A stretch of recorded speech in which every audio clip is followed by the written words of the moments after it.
Welcome back, chat. Welcome back. We are here with our wonderful guest. Happy Sunday, June 23rd, 2024. How are we doing today, Queen? I am great. And good morning, everybody in chat. Let's go, chat. Yeah, awesome to have you here. I'm sure I'm a little nervous. I got my coffee in me, so I got the jitters myself. So hopefully we're smooth, calm, collected. Love the makeup in the background. I know I said the same thing. Great makeup, great background. Love the vibes. Happy to have you guys here. Chachi, welcome in, my man. And chat. We can't forget the shoes and the socks. I apologize to Queen. I apologize, guys. Let's get them on for you. There you go. It is bright, but yeah, you guys can't even see because of how bright it is in this room. But we got the eyeball socks on for the occasion. We got a great horror streamer here, so yeah, we had to pop out the eyeball socks. The little horns are cute. I know the little horns are awesome. Are those attachments that go on the headset, or are they built into the headset? So, I got them off Etsy, and they have like the Velcro, or is it the like the Vel straps or whatever? Okay. Yeah, they just kind of go around the headset. I don't know what they're Oh, called. that's awesome. Velcro? Are they Velcro? Yeah, Velcro. Yeah, I like. Yeah, my kid loves Velcro. She's all into arts and crafts, so she like always has to have some Velcro, some felt, all that good, lovely stuff. Big love from MD. Let's go, Chachi. Yo, yeah, I don't know what's up with the shout out thing and why it's doing my game titles, but yeah, I don't know. We'll have to look into that and see which bot is doing that. Might be Wisebot or Streamer Bot, or not Streamer Bot, Streamlabs. But yeah, no, welcome to the stream. We got a lot of W's in chat today, so I'd just like to give you guys a hello again and a shout out. But we got our guest on today's episode 138 of the Jokerdad Spotlight. I can't believe we're pushing on the 140th episode. We wanted to have you on here on Friday, but unfortunately I fell under the weather. Was feeling like shit. I was gonna try to push through, but I was like, yeah, I don't think it's fair to the audience. I don't think it's fair to the guests that I come on and have very low energy and just trying to like skate through it. It's we wanted to have a good time, and here we are. So awesome to have you. Oh, I appreciate that. Yeah, no worries at all. I completely understand. So, I mean, I'm excited to be here. Awesome. No, I'm excited to have you here because your content, I really enjoy it. I'm all about horror streamers. That's kind of like my vibe as well. We try to give the circus theme, but also a little bit of darkness here onto the stream. So when I came across your stream and the vibes, and you also do art, which is amazing. We've got artists in our family, so we try to. And we got friends who we've met even in real life. Foxy Pon, she hasn't streamed in a while, but she does art as well. She's hops on and uses her drawing tablet and does digital art just like yourself. She's a great streamer, but I need to reach out. We went, it's weirdly enough, you say, where are you originally from, or can you tell us where you're from? Maybe give us a rundown of who you are as well, if you want. Sure. So originally I was from Onstead, Michigan, and I don't remember a lot from where I lived, where I was born, and then I moved to Tennessee because my dad had a job, so it was a relocation. So Tennessee was where I was raised, Centerville, Tennessee. So that's a very small town. Literally, you could just drive right through it and don't even know it. But it's just I lived on a property, 20-acre property, and I enjoyed like living in the country and pretty much country. Yeah, that's kind of how me and Joker Mom, we grew up in Tennessee, as I was mentioning the other day in your stream, that we grew up in Nashville, good old city, but then we've been in the outskirts as well. It's like it doesn't take but a hop and a skip to get onto a country road around Tennessee. You can get lost in the woods so easily. So I grew up in the, what do they call them? Are they cracks? I grew up in the cracks, the creeks, right? Well, they call whenever I lived in Tennessee, they would call it the boonies. Yeah, the boonies, yeah, the boondocks. Yeah. For sure. Yeah, you get lost out there. I don't. I in Tennessee is like, you got spiders and, like you said, water snakes, and like it's just not big animals. Yeah, you were talking about Black Panthers. Like they released some Black Panthers to control the deer population or something. Yes. So in Tennessee, I my parents didn't even know that they had Black Panthers, but I thought it was crazy at first because like I said, I was in my parents' house just kind of gazing out the window because I was just kind of zoning out and stuff as a kid. I had huge imagination, so I was kind of staring out the window. There was a Black Panther that came across their driveway, and I was like, "Wait!" I kind of was dumb, really, just like kind of in that kind of state to where, am I going crazy? Am I seeing things? So like, I actually saw it, and I did let them know that I seen a Black Panther, and then that's when I was terrified to go outside because Black Panthers are not afraid of humans. They're very aggressive, so I was like, I don't want to go outside no more by myself. Yeah, I don't blame you. I mean, what do you can't really do much. I've been chased by some dogs, but not no Black Panthers, so I don't know. And they're probably very, very fast, right? Like they're very powerful animals, huge muscles in their body. Like I don't see how you would be able to fight one off. Like, you know. No. Mm-mm. So they're very aggressive and they're very quick on their feet. They can climb trees really well. So that's why I was terrified. Yeah, shit, I can't climb trees very well, so that puts me in a stage. So even if I wanted to get up in a tree, it probably wouldn't happen very quickly. I'd have to need like a step stool with my old ass and all that stuff. But oh man, that terrifies me a little bit. I'm not a fan of big giant cats like lions. Little domesticated house cats. It's like, oh, it's so cute, but you throw 100 times its size with huge power and a determination to eat me for lunch. I'll pass on all of that. Yeah. Yeah. It was terrifying. Like I just didn't go outside by myself. I always kind of had either one of my brothers or somebody to go outside with me because they thought I was straight up crazy, but I was like, I'm not crazy. Like I legitly see the Black Panther. I was like, oh my gosh, nope, nope, and nope. No, yeah, no, that's something. I don't blame you. I wouldn't want to go outside for quite some time, at least without someone else, right? Like at least someone to keep a lookout, or because you never know if they're around, they might be kind of. I was going to say hibernating, but I don't, that they don't hibernate, but they might be have like a den or an area which they're kind of territorial, right? Might have babies nearby. I'm not sure how many were in that area or how many they may have released.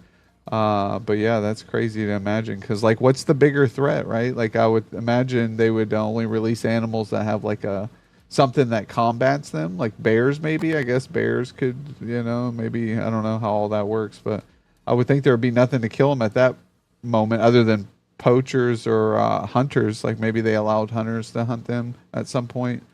But yeah. I'm not really sure on that, but I know for a fact that there were also cougars. So I don't know if I'm pretty sure panthers would probably take on cougars, and because panthers are freaking strong.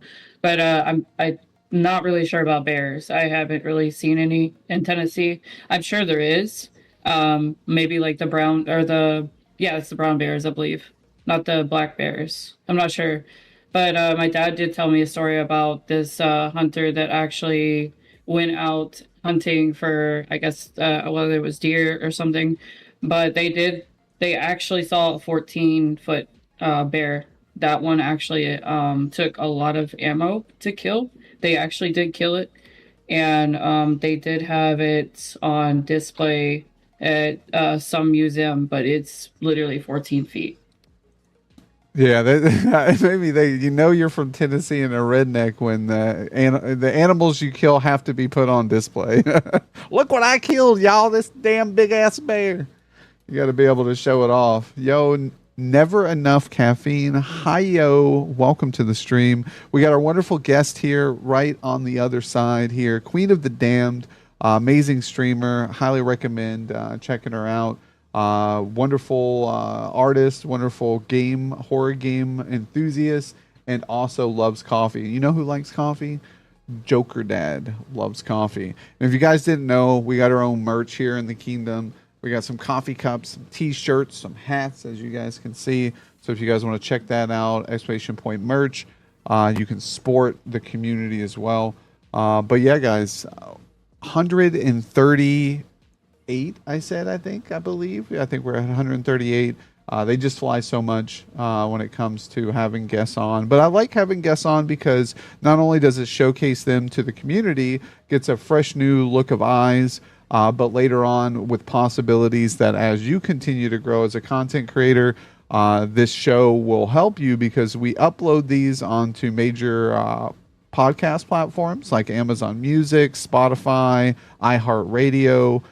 So all these, audio companies, there is a presence for you. So if you get Google search down the road, it shows that, hey, this individual's been on this show, or you're on YouTube, things like that. So it kind of just helps, spotlight your content a little bit more throughout the journey. So it's awesome to have you here and be able to, show you off to the community, but also hopefully down the road on your journey as well. So how long have you been streaming? So I originally started streaming like I think a year or so ago. It's only been like 2 years, but I kind of tested the waters with like Beat Saber and then some other game that I used to play. Oh, you did VR some chat. VR? Ooh, Yes, nice. I do have a VR headset, Valve Index, and I don't get in it that much because I get really bad motion sickness, and I literally vomit. Well, you don't want to hear all that. Sorry, sorry, too Yes, much, no, too go much. Yeah, ahead. You vomit. I love it. Vomit. No, sorry. Go ahead. no, no, you're good. I just don't want to go. Like it, I literally get sick for like a whole day, and I get really bad headaches from it because of the constant pressure from the headset, no matter how loose I get it, or the eye strain that it causes. So I feel like I, that's typical. I almost think like if you don't get that stuff, you're not like a human being. I don't know. Like I've played those VR things and I get the same way. The Joker mom's the same way. Like everybody I know usually, like you said, headache from the pressure of the device sitting on your head. I mean, that's weight that's on your neck. Like, you probably get shoulder pains that could go up into your neck and stuff. And then, like you said, eye strain. You're not supposed to have anything that close to your eyes.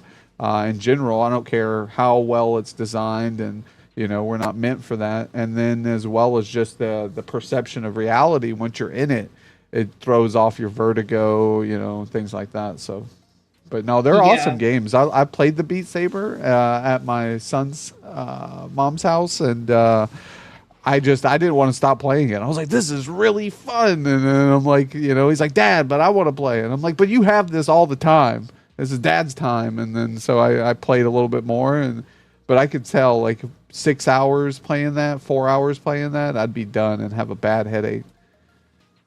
Yeah, so originally, like when I was actually kind of built for a tolerance for my VR headset, I would literally play like Beat Saber like for 6 hours. That's the longest I've ever played my VR headset.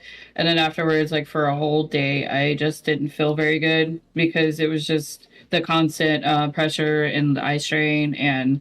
But like freaking Beat Saber is like really good for my ADHD because I do have ADHD, and sometimes like some games will like kind of like it depends on like how well it catches my attention or how I'm feeling at the moment. But like most games, I kind of just like get kind of not hyper focused, but just like where I just get bored of it easily. So I kind of find a game that will help me with my ADHD and focus, like the attention span, as I call it.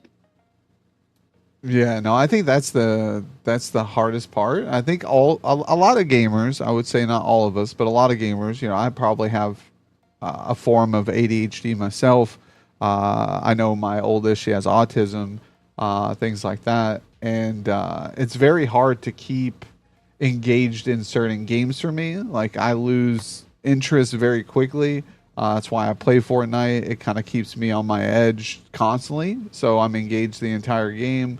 If there's slow parts in a game or there's areas at which like it's very story driven, I'm like snoozing off. I'm like, this is a bore fest. So it's very hard, even though the content may be great. Like, the story's great. I'm enjoying it, but it's like it's just not engaging me enough to keep me intrigued in it. So that's always been a struggle when it comes to finding games or what to play. But yeah, no, it's and there was, what was the question I was going to ask you? Yeah, what got you into streaming? So you said you've been streaming for about 2 years now, going on that. Which you've done an amazing job, on your stream. I see that you have a lot of things added, and we'll highlight over some of those here in a minute. But you seem like you've branded yourself really good. I like when I see good branding on people's streams, the effort they put into their stream, and you put in some effort. So it's always great. So what got you Yeah. into streaming? Sorry. So like the reason why I got into streaming is because like I absolutely love to create the entertainment for people. Like I just enjoy having, people enjoy the content, like the entertainment. It's not about the video games. It's all about interacting with people and enjoying the person that you're like hanging out with or whatever you want to do, like the company of that person. I'm personally like all about, chatting. Unfortunately, I can't do like just chatting for like hours, but I can do like artwork. That's the main reason why I wanted to put my artwork out there is because I am like huge or like I have a huge passion for my artwork. So I wanted to show everybody my talent. And I think that's the main reason why I wanted to push for streaming, not because of the video games, but for my artwork alone and also to get to know other people, the community, as far as like gaming, because I do gaming as well on the side, but I need to do more of my artwork streams like more often. No, I 100% agree. I think if from my opinion, I mean I love your gameplay streams, but I was able, with just watching you draw, I gave you a little insight on the Pennywise, with the manhole. I was like, this is where it's at, and it helped, put your spin on it, to where it worked all together, and I had fun just chatting with you for God. I think it went on for a couple hours. I was like, holy shit, I've been sitting here chatting for a while, hanging out, and that's good because like that's how you're doing a good job. That you've intrigued someone enough to stick around to chat for that long period of time to where I lost track of the time.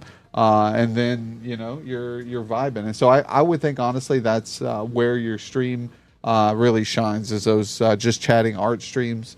Definitely a cool thing. So keep up that. And as I was mentioning, maybe advertise if you're going to do that day prior. So like on a Thursday, if on a Saturday or Sunday you're going to do that, make you a little flyer. You do art, so you could probably throw something together pretty easy. And then just advertise it out on social media. Maybe go out to. I've been very avid. I've been telling people lately. Facebook groups are really good for that. Join art-based Facebook groups, so like artist groups, things like that. Show off, maybe like take a picture of one of the art you've done in the past. Put a little streamer spin on it, like a picture of your logo or a picture of you overlaying on top of it, and then just a stream time, start time, and then just share it half an hour before you go live with your link to your Twitch. Just advertise it out a little bit more. You'll be surprised how many other artists will come to your stream in support of you. And I think once you start tacking that on to just even one day a week for a 2-3 hour time period, you'll be surprised at how many people actually show up consistently after that. We tested it, I know, with a fellow community member, Wolfpuck, which hopefully he's having a good day. He's probably sleeping in. I know he works nights on weekends, but he's usually here, and he plays Star Trek, like a Star Trek game. And I mentioned to him, hey, get out there in these Star Trek communities, other people who like that interest. Let them know when you're going to go live. And he had a couple hop in and talk about it, even though they play on different consoles, and I don't think it's cross-play. So he wasn't able to play with them, but they were able to tell him, hey, I play it on this console. I like doing this. And that's how you do it. You build relationship and friendships with people. But you know all about that. You're a streamer, so. Yeah, yeah, I totally agree. Yeah, that is like point on. And the thing is, like, you got to build that community in order to, like, once you build that community, you know that you are growing and you're gonna get out there. That's the main part, is to build that foundation with people, your community. And you just got to keep up with it, be persistent. And that's what I've been doing. I'm being like, just putting myself out there with, especially with my artwork. I think I need to focus more on that. I do enjoy video games, don't get me wrong, I enjoy video games, but like, I just tend to have that art block sometimes, and that's my issue because of, like, I don't know, it's just along with like, everything, honestly, and it gets hard sometimes, but I'm trying to get out of that art block. Yeah, no, 100%. I understand that completely. My kid, like I said, she's 19, has the same struggles with art block. You know, she'll talk to me about it. She's like, "Dad, I don't know what to draw," and she's big into the anime, so her art's really different. She likes custom, what she calls OG characters, original style designs of characters and stuff. So that's kind of her area. And she's more of like fantasy style anime type things, and it just sometimes she just doesn't know what to draw, and she'll go days probably without drawing, and I think that's the hardest part, is getting back into the rhythm and the routine. But yeah, welcome in hardcore. Thank you. Is it hardcore cry, or see? Yeah, I think that's it. Yep, that seems it. Hardcore cry 3, or my is the 3 supposed to be an E? I'm so bad at names, guys. I apologize. But thank you guys for being here. We've got Queen Hawk with the get out and make connection and make friends. 100%. 100%. Just going live, I think, because there's so many people I know who will just go live for hours, and you will never see them anywhere out there. And I've got other friends who go live a couple times a week for just a couple hours, 3-4 hours. But whatever stream I go into, they're there. They're already there, hanging out, vibing with the streamer, which is great too. Don't overwhelm yourself with supporting people, because there is life outside Twitch, and I think that's something that people have to realize too. So be appreciative of just the people who even stop in and lurk. They're taking the couple minutes of their time to pull you up, show you appreciation. And sometimes just because you don't see Jokerdad typing in your chat, and I tell this all the time, doesn't mean that I'm not there in the shadows. I'm always in the shadows, checking out the streams, vibing out, trying to show support, because sometimes I can't talk, right? And if I don't talk, it's because I can't commit to talking throughout the entirety of the stream, or through a good portion of your stream. So I just won't say anything, and I'll just lurk, because I feel so bad to just throw up a couple emotes, because then I know the person wants to talk, right, guys? Everybody wants to talk with people. So, we do our best. My bad. I thought I was following you, Queen, but I am now. Let's go. When you hit it big, what is one thing you want to be able to really do, Queen? So when I do actually make it to that point where I'm partnership, the only thing I want to do is to be able to help my kids be able to go to college, do better than I did when I was growing up, because my parents were not wealthy, I would say. We struggled with everything. I had a big family, and I would like to see my kids basically do better in life, be able to go to college and exceed. Me personally, like, I'm okay with, it is what it is, my life, but I want them to succeed in life, and therefore I want to support my kids, but not like, basically show them a responsibility to be able to handle situations as far as like adult life, but I want to be able to see them succeed and not fail. Yeah, that's awesome. I think that's what any loving parent, I feel, would do, right? They want to see their kids in a better situation, better surroundings than how they grew up. A lot of people grow up in very harsh conditions. Me being one of them. But I appreciate it. It makes me appreciate more the simple things that I've come to enjoy in life. The things that I some would just take for granted. Just having a good home cooked meal, being able to make sure I have good shoes on my feet, growing up with shoes. Like I don't even like. I have a pair of shoes right now, guys. Let me. I want to show you. Hold on, guys. This is. I'm gonna show you these shoes, bro. These shoes.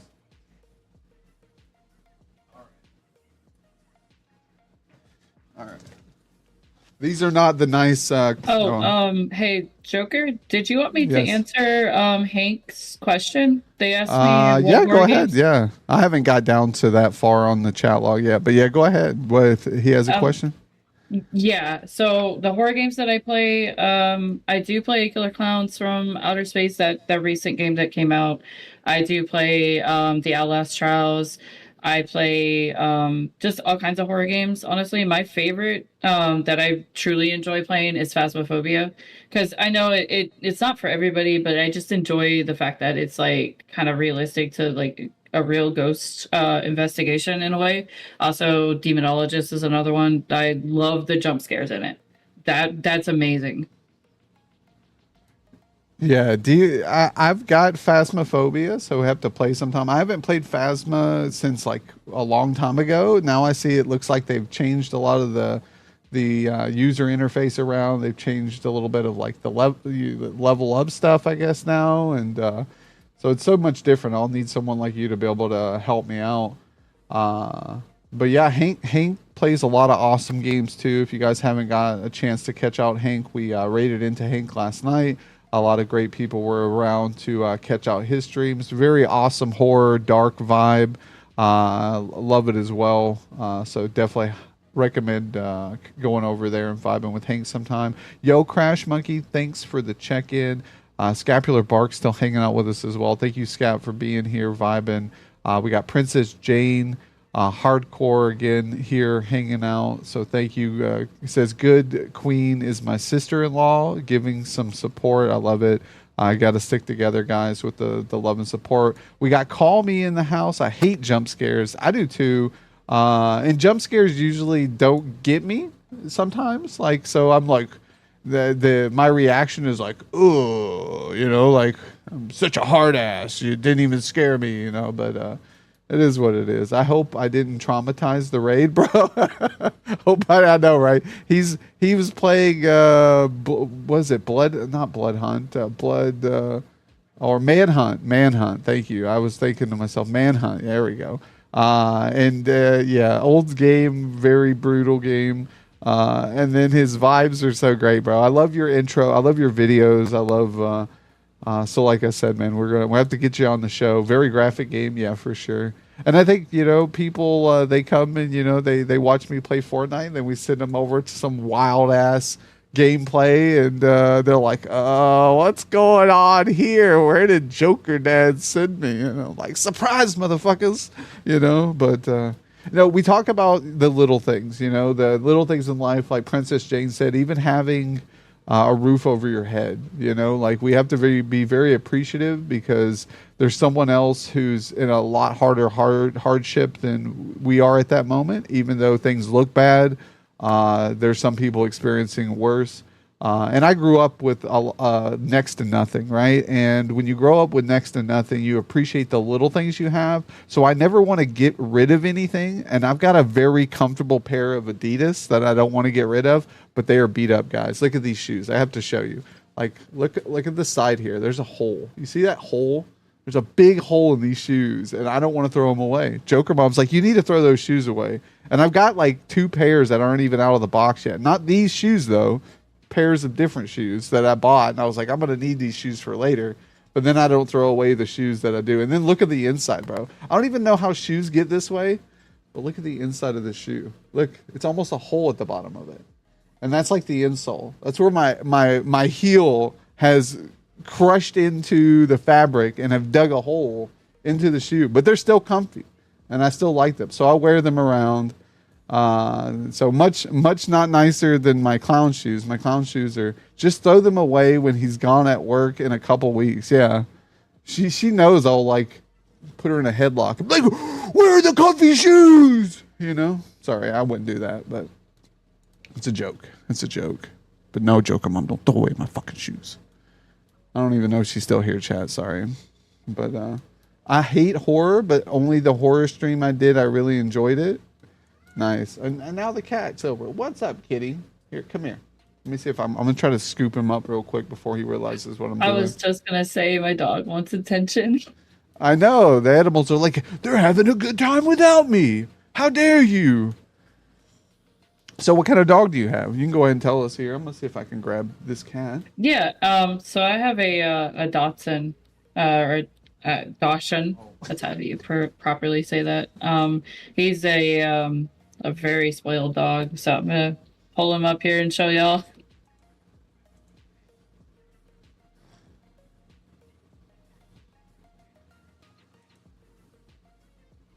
Oh, look at him.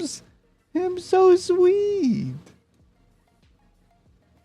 Oh, look at him kisses. I love animals. Animals are so much cooler than people. Sorry for the people in chat right now, but I mean, if you were that adorable too, I would like you as well. But Yeah, his name is Zero. oh, yeah. Ask the guest a question. Can you adopt me? Yeah. Wait, is that? He's a ham, adorable doggo. Yeah, exactly. Some big W's. So here we're gonna actually. I'm gonna look here. Oh man.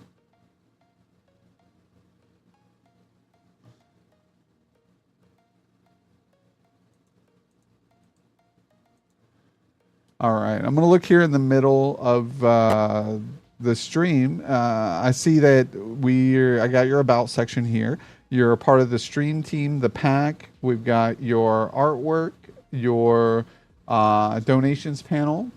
We've got your TikTok. It says pronouns she and her, professional artist who loves games, and I have a funny sense of humor. I'm a variety streamer. I love horror games, and I love coffee. We've got your About Me section. I love your banners. So really cool banners there. I'm a chill person. I have a dog and a cat who I show a lot on my stream. I love horror related. My favorite holiday is Halloween. Kudos to that. That's one of our questions that we usually have here. Favorite holiday. And I love Halloween as well. The main games I love to play is Phasmophobia and Demonologist. I love to meet new people. I have ADHD and anxiety. I always try to stay positive when I'm going through things. I love rock and techno music. Let's go. Another big W. Some EDM. And then I'm also outgoing and very straightforward person. I feel free to chill and get to know me. Thank you all so much for your support. We got your schedule every Monday through Sunday, live from 10 p.m. to 6 a.m. So a night owl here, guys. So if you're ever up late at night and you can't sleep, you're having troubles and struggles, or you're from a different country, which is a big W because we got a lot of Australians, a lot of UK here as well. So they're up late. And then we've got some rules. Be respectful. No spam posting or advertising in my chat. No harassment. Any racial words will be banned immediately. Have fun is all I ask. Don't self-promote another streamer unless the streamer follows and comes into my chat. I only give one strong warning, and that will not to be tolerate any negativity in my stream. Anything negative said will result in a timeout or ban.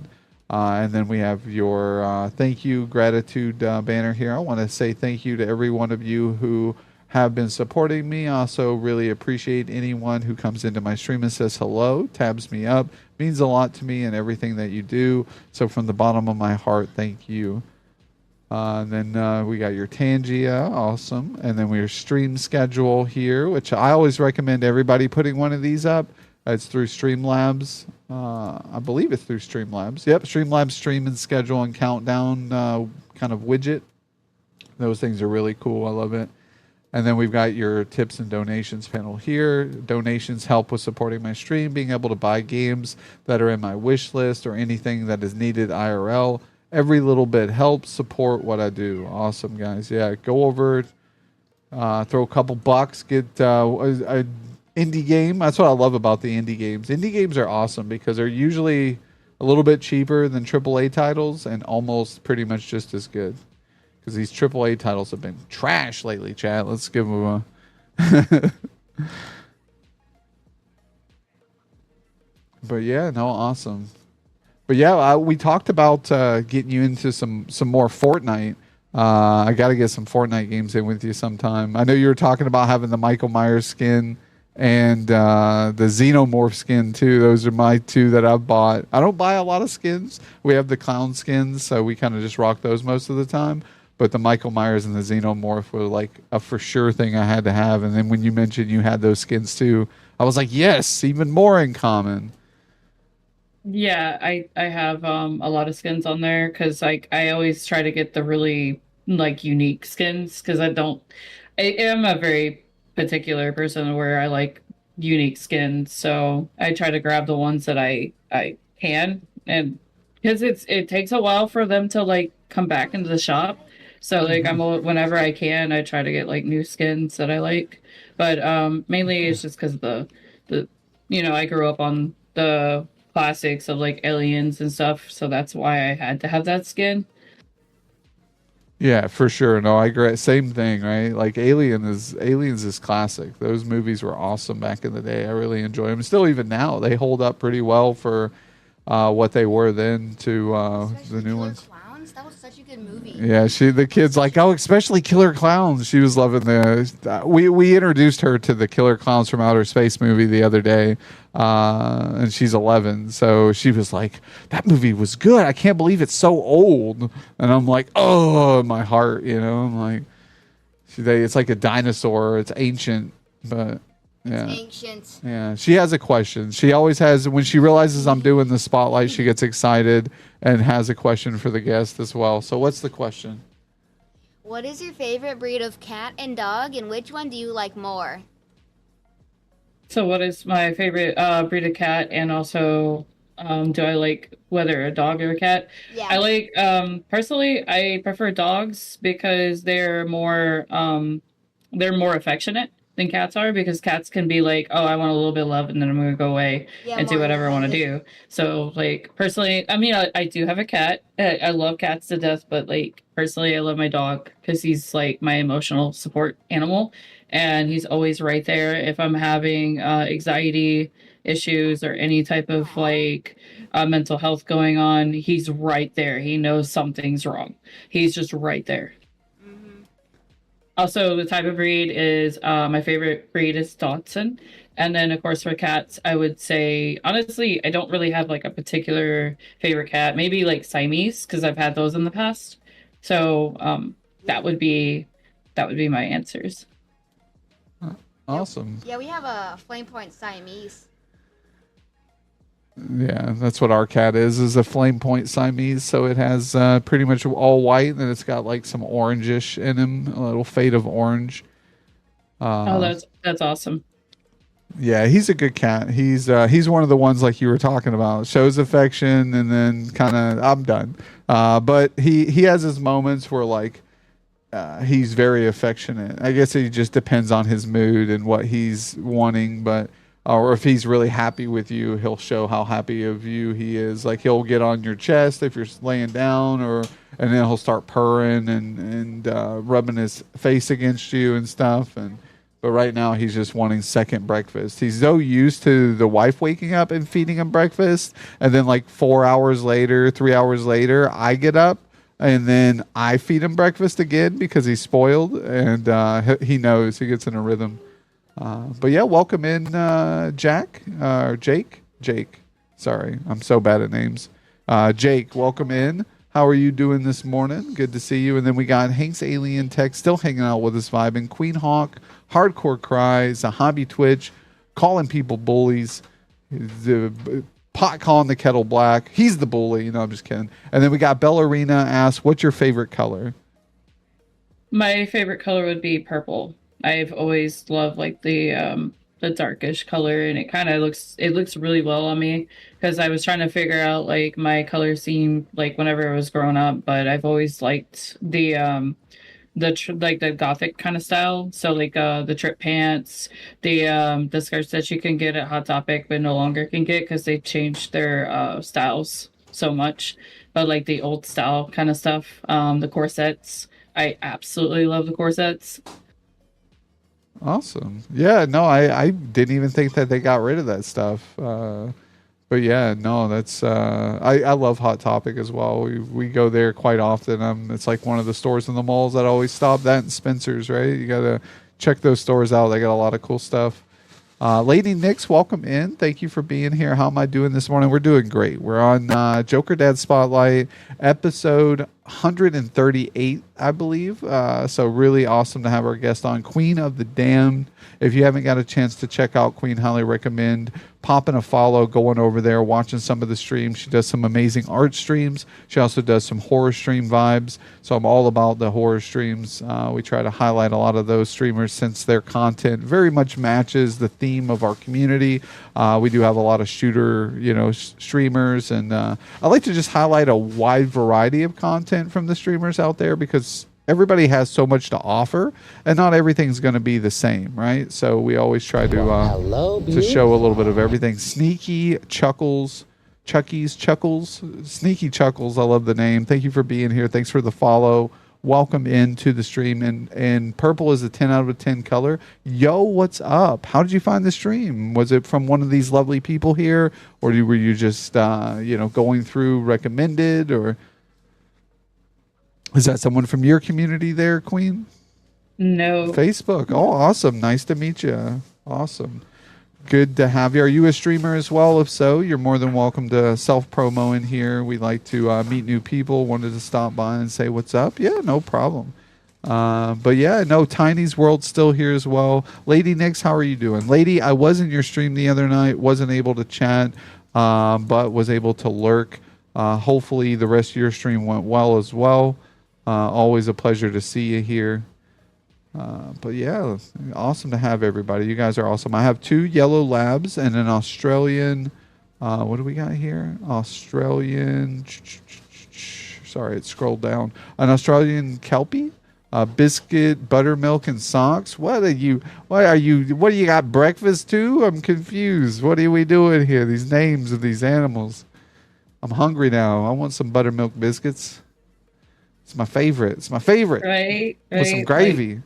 My favorite's bacon. Bacon? Oh, bacon's good. Yeah, bacon, you cannot. Bacon. It's the only pork we really eat is bacon. It's like I don't eat a whole lot. Maybe some pork chops here and there.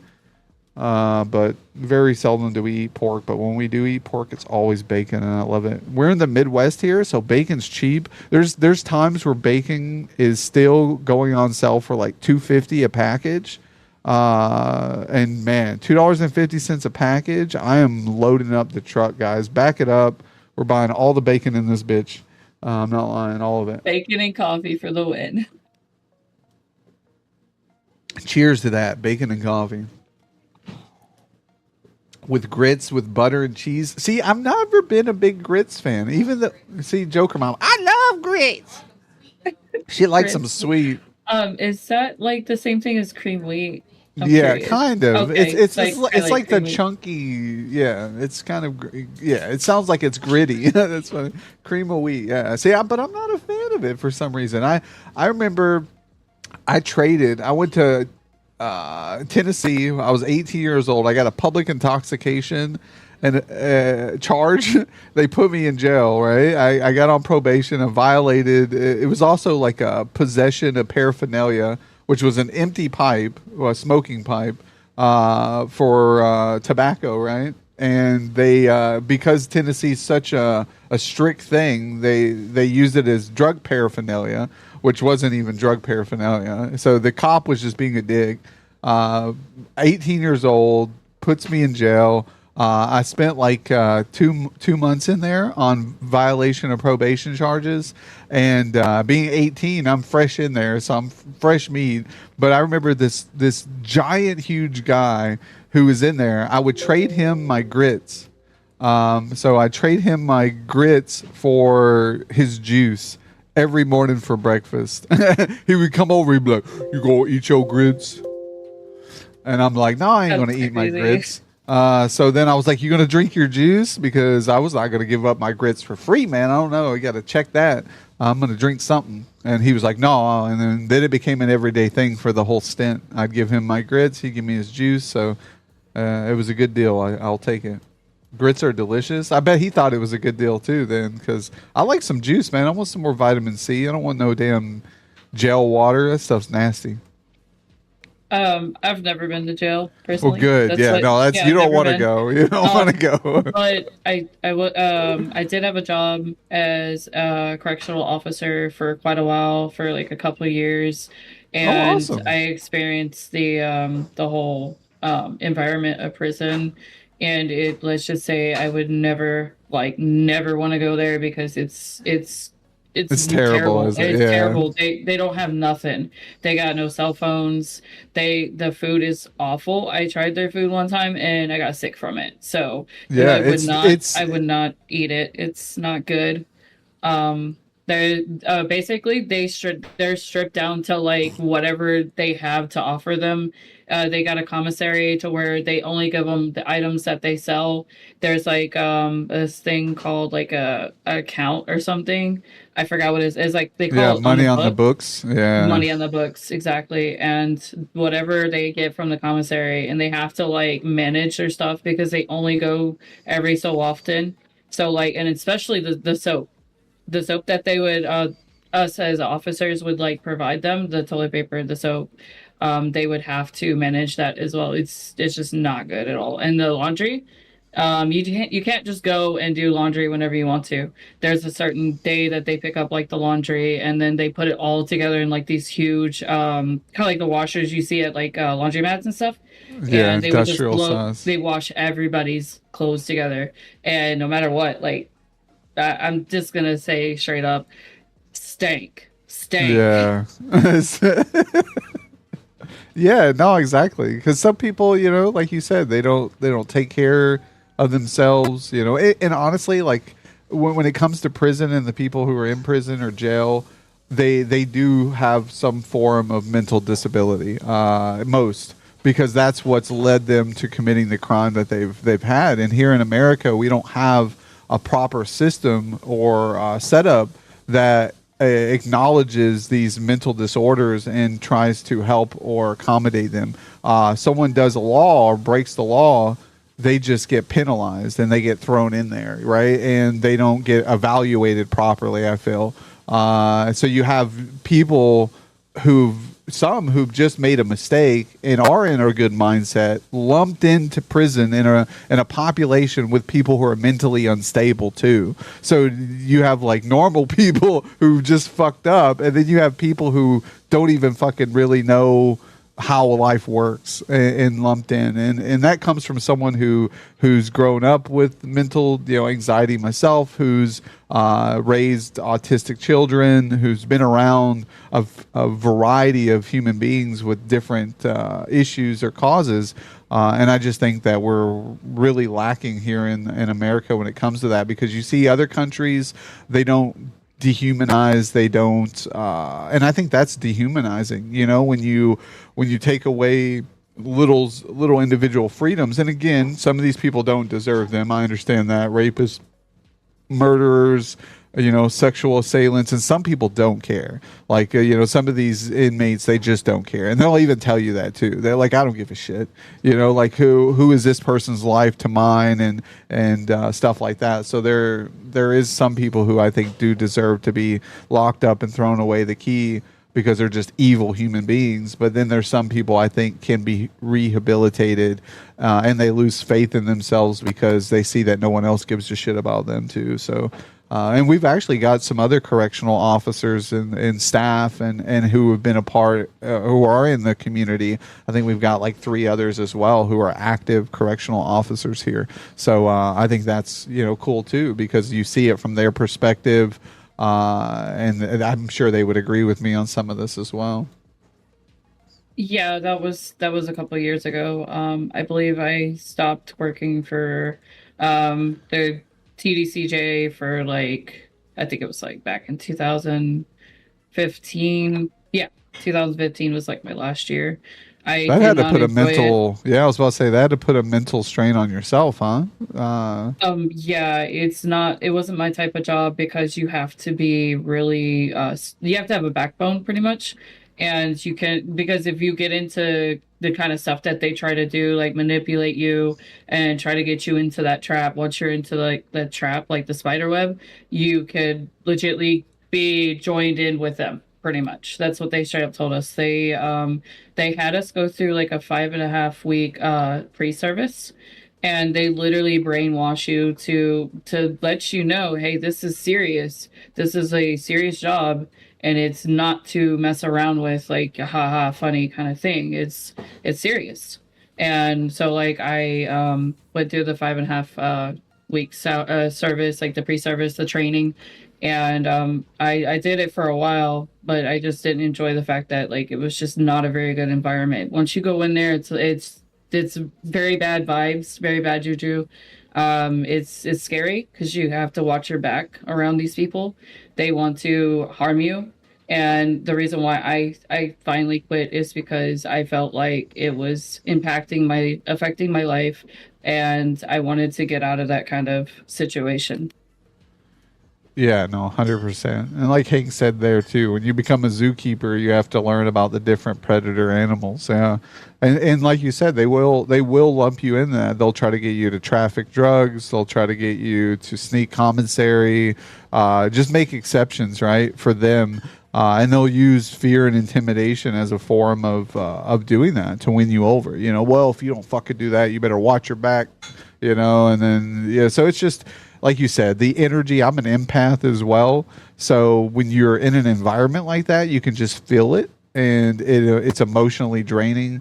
I don't like that even in regular work environment. I've had to deal with that coming to just my regular work and feeling like that negativity in the air and the surroundings. And you're just like, no, I'm not doing this today, or I'm just going to keep to myself. But you can't really do that in that type of work. You have to be an enforcer, and you have to have a backbone, like you said. And I'm not a backbone. I'm not the guy to come into a room and say, "You listen here, fuckers. You're going to listen to me, or I'm going to make your life a living hell." Like, that's not my authority. I'm not that type of guy. So I don't think I could fake it very well. So like, people would know right away that I'm a pushover. So but no, I'm and I learned that within just, like I said, the 2 to 3 months that I was in at 18. I'm shit in my almost 40s. I've never gotten in trouble for anything else. Never been arrested or anything like that. But I learned it quite a bit because I also got kind of bullied or picked on in there, and I had to have a backbone, right? If you show weakness, they'll take advantage of it, and so forth. Bet they go home and play games to escape from the drama at work. Yeah, I mean, that's what they do, right? That we got a lot of great people here, you know, in the community that are correctional officers, and they're really great gamers, really great entertainers and content creators, and to juggle that, streaming, their family life, and their stressful job, like, kudos to them. And I think that's amazing of them, and they get nothing but mad support here in the community. You're not a dictator? No, man. I wish it was that easy. Like, and that's my problem. Like, for dictators, I feel like it's very easy because they don't care. It's what they say goes or not. But like, I take into consideration like the feelings of others and what they want and what they're trying to get out of things. So for me to be a boss or be a driver of anything is very hard for me because I want everybody to be able to openly, freely do as they please. But also, I like structure. I like knowing expectancies, things like that too. So it's a middle ground. It's a middle ground, I guess you would say. But yeah, no. So we got some great questions that I'm going to kind of move into here. We mentioned some of the games that you play as well, so a good variety there. Did someone say grits? I know we got random. Jabba the Gut 77. Did somebody say grits? Coming out of left field with the first time chat. We've summoned the grits master, Jabba the Gut. Yeah, man. Well, how do you like your grits, Jabba? And how about you, Queen? How do you do your grits? It's been like a long time since I've eaten like the cream of wheat. I think my mom used to just kind of mix it with milk and butter. That's pretty much it. Like, I don't like it no more because my taste buds have changed. So like, I tried it and I was like, no, I don't like this anymore. So just milk and butter. See, I would be the milk, butter, sugar type of person. I have to sweeten it up. But I know some people, they'll do like pepper and salt and cheese, and it's a totally different way of it doing it. Butter and a little sugar on top. See, Jabba knows what's up. Love how it went back to breakfast. Yeah, it just swung right back to breakfast. Yeah, go ahead. Yeah, if you need to take a few minutes or something, go right ahead.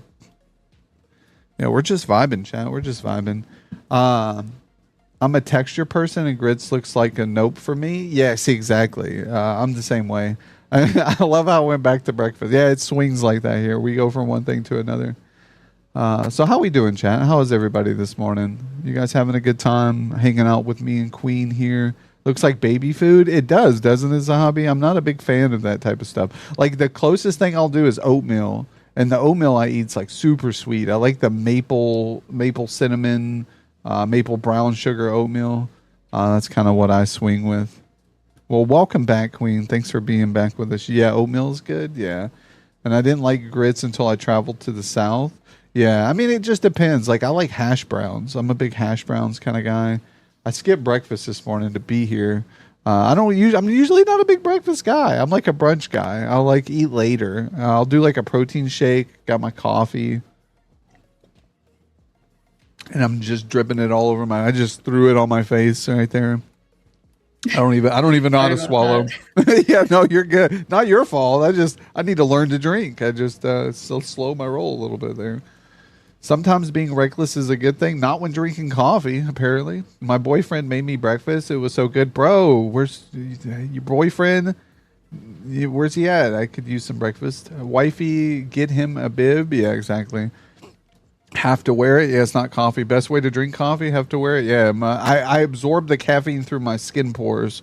That's how we do it here. Just splash it like I'm a fucking garden rose or something. I don't know. I can't even think. Let's see here. So, questions. We're going to get back to the questions, or we'll just stay on food all day. Actually, while we're on food, we'll just stay here on food a minute. What is your favorite food? Like, we ask here, and we're on the correctional officer discussion as well, so it hits pretty good. If you were on death row, it was your final meal, what would be your meal of choice, and what would be your dessert? So you had an entree. Oh, sorry. Go ahead. No, you're good. No, that's entree and dessert. What would be your go-to? Or you could just list off all your favorite foods. That's fine with me too. So I would have to say the country food, the old baked chicken, the mashed potatoes, with a side of corn, and then of course a brownie. Like brownie, hands down. Or if they have like cheesecake, I don't know if they would or not, but like that would be my menu for if I was death row. Oh, they're gonna get you some cheesecake. I best assure you. If I'm about to die, you're gonna find me some cheesecake, motherfuckers. That's what I'm gonna tell them. I'm like, I don't care how far you gotta go, where you're shipping it in from, but brownie's good too. Brownie cheesecake sounds good. But you like the southern stuff. You like the mashed potatoes. Do you do gravy? Yes, homemade gravy. I do the packets too sometimes if I'm kind of like Cody not Judah. feeling up to like do a full thing. But baked chicken, mashed potatoes. I love the homemade mashed potatoes. I don't like the instant because it just tastes really bland and weird to me, like the texture alone. So like that's why I absolutely love to make my own homemade mashed potatoes with butter, milk, salt and pepper, or garlic sea salt. That is how I do my mashed potatoes. It comes out fantastic. Oh, I love some garlic sea salt. You caught me at garlic sea salt. We're best friends now. You know, we're best friends. I'm just saying. But yeah, triple meat cheeseburger. Jeez, gobba the gut. Gobba it up. No, I'm just kidding. I love some triple meat cheeseburger. God, my stomach was like. All right, basket of homemade fries. Blended Big Red. Bro, what are you blending the Big Red with? The Big Red, that's that like soda, isn't it? Big Red, everybody knows what Big Red is. How we doing, guys? Hiya, Queen of Damned. Yo, Cody Judah's in the building. Yo, Cody. We got the wonderful Queen of the Damned here on episode 138 of the Jokerdad Spotlight. Gobba the goal. Gobba the gut. Yeah. Here we go. Yo, that sounds good. It does. Look at all these. And then we got biscuits and gravy, eggs over easy, hash browns, toast for the yolk. You just dip it in. Oh my goodness. God, I'm so hungry now. I'm working on Alice and Wonderland overlay for stream today. Let's go. See, that's what I love, guys. If you haven't checked out Hank's Alien Tech stream, highly recommend doing so. This guy puts a lot of work into his stream, and I respect that. So you guys got to go over there, check that out. Same as Queen of the Damned. A lot of work put into her stream. So drop her a follow as well if you're just stopping in, hanging out with us, checking out the wonderful streamer we have on the show today. But yeah, so we went over your favorite foods there. I think that's good. I'm a big homemade mashed potatoes fan. I agree with you. The instant just doesn't cut it. But sometimes I'm lazy and I'll just settle and just scoop the poor mashed potatoes in my mouth and be living in regret. But nothing beats the creaminess and chunkiness of real Southern mashed potatoes. However, the only thing I don't agree with that you said is corn. I'm not a big corn fan. I know a lot of people love corn out there, and I'm not talking about the music. I'm talking about the nasty trash vegetable known as corn. Give me some Brussels sprouts, some green beans with some bacon, like we were talking about earlier. Throw me some bacon and some green beans, cheese, and some, was it Worcestershire sauce? Don't get me to say that because Yeah, I say it. can't Go wash ahead, your say it. sister sauce. Wash your sister sauce. That's probably what it tastes like too. Damn nasty sisters out there. But no, throw them in with some bacon and green beans and we'll settle it. Settle the score. But no. Yeah, I can't pronounce it. I'm sorry. Yeah. Oh, she's chat. But yeah, no, that's how you do it. But corn's all right. Even though I think anything that goes inside you and doesn't digest and comes back out the same way it went in is the devil. It's the devil, chat. Yeah, I would agree with that. But it's just I like the creamy corn. That's the one I would creamy eat. Yeah, corn. that's my favorite. That 'Cause is it's just good. Cream of corn. Yeah. That's why I kind of put out corn because like creamy corn is like really good with like the mashed potatoes, especially if you kind of mix it together and like you just put it all in one big bite. I used to do that with sweet peas too. I love some sweet peas. But yeah, I don't know if you guys see. I don't know, Chad. If you guys are from, you like fried okra? Yes, I love fried okra. Yeah, okra. See, I can't pronounce that either. Southern accent. I'm just saying all these hard, difficult words to watch you struggle, Queen. No, I'm just kidding. Oh, I struggle on words like all the I time. do too. Like, I'm bad at words. okay, and Chad so, knows it. They make fun of me. Fucking bastards. So like one time I was like, I think I was like on my sleep deprivation level to where I would laugh at anything, honestly, like because tiny in the chat knows, like because he hangs out with me all the time. I literally was trying to say water bottle, but I said water bottle. Water bottle. It's all right. It's all right. We words are difficult. We're not here because we're English majors. We're here because we're content creators and streamers, chat. We can't be good at everything, so we do the best we can. So we went over favorite foods. We went over some of the games you played, how long you've been streaming. I think what we're going to do now is we're going to live curiously through you by watching some clips. I'm going to come over here. We're going to look through some clips, see what we can find, laugh at you about. Make fun of you. So be prepared. No, I'm just kidding. We're just going to see if we can find some funny things. I know. She's like, oh, I got to drink this water bottle. Let's go. All right. What do we got here? Okay, 7 days. We're going to do all. You almost made me spit out my water. No, not the water from the water bottle. All right, here we go. Moments before disaster. We got Let's Kill King. Oh my goodness. These here, we'll do moments before disaster. Let's see what this is. You okay, Queen? Yeah. Okay.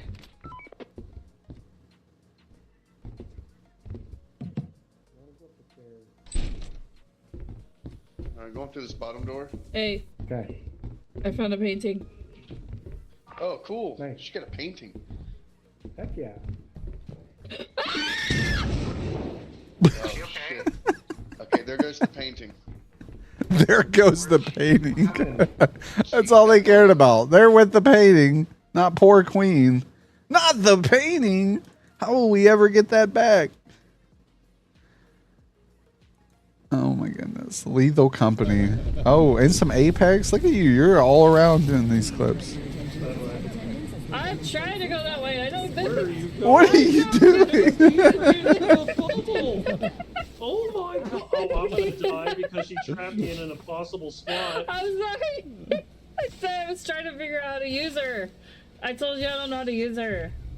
It's the same way as you jump out of the. Oh shit. Alright. Let's see here. What do we got here? Oh my god, is this that oh my money don't jiggle jiggle. Some GTA 5, let's go. Dead. I know. Why are they just driving with you over the shoulder? Drink some water, Queen.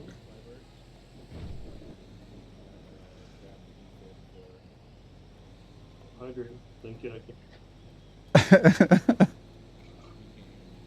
Talking to Big Bro. I'm gonna take you. Oh my goodness.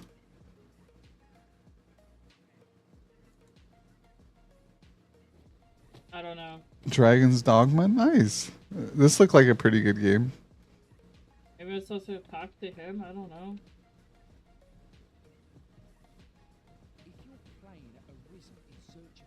Yeah, no, I don't know.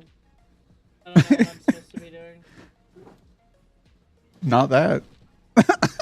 Did it really kill me? This tell has ended. Oh my goodness. You just fucking belly flop to the ground for your death. Those are the moments, chat. That's when she knew she fucked up. Alright, here we go. Perfect time, these nuts, I love it. Planet. Oh, you would do that. You would do that. Okay, hold up. Just Let take me- your time in your building your base. There's no rush for it. Right. Where is it? It should be up here. Hold on, Slayer. Give me a minute. I'm showing somebody. These nuts. I'm showing someone these nuts. Got me.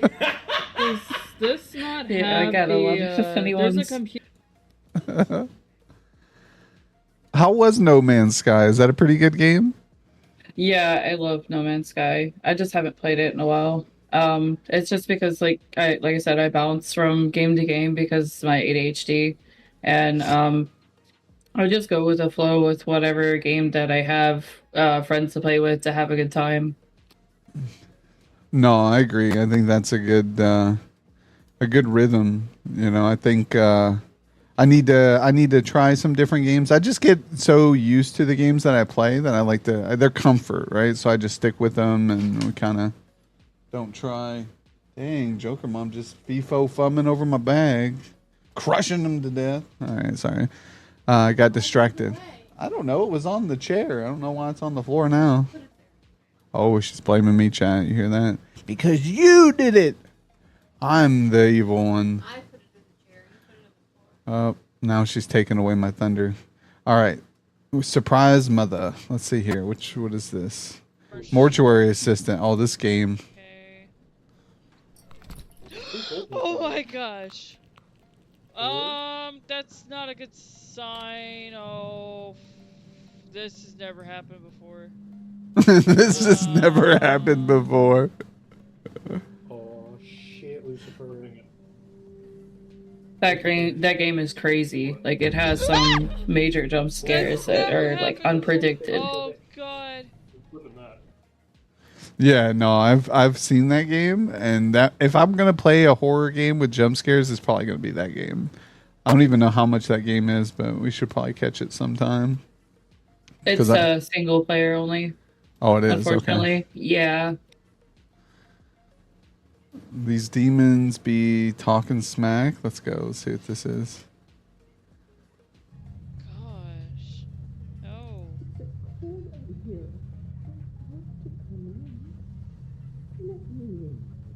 Some more mortuary. Nice.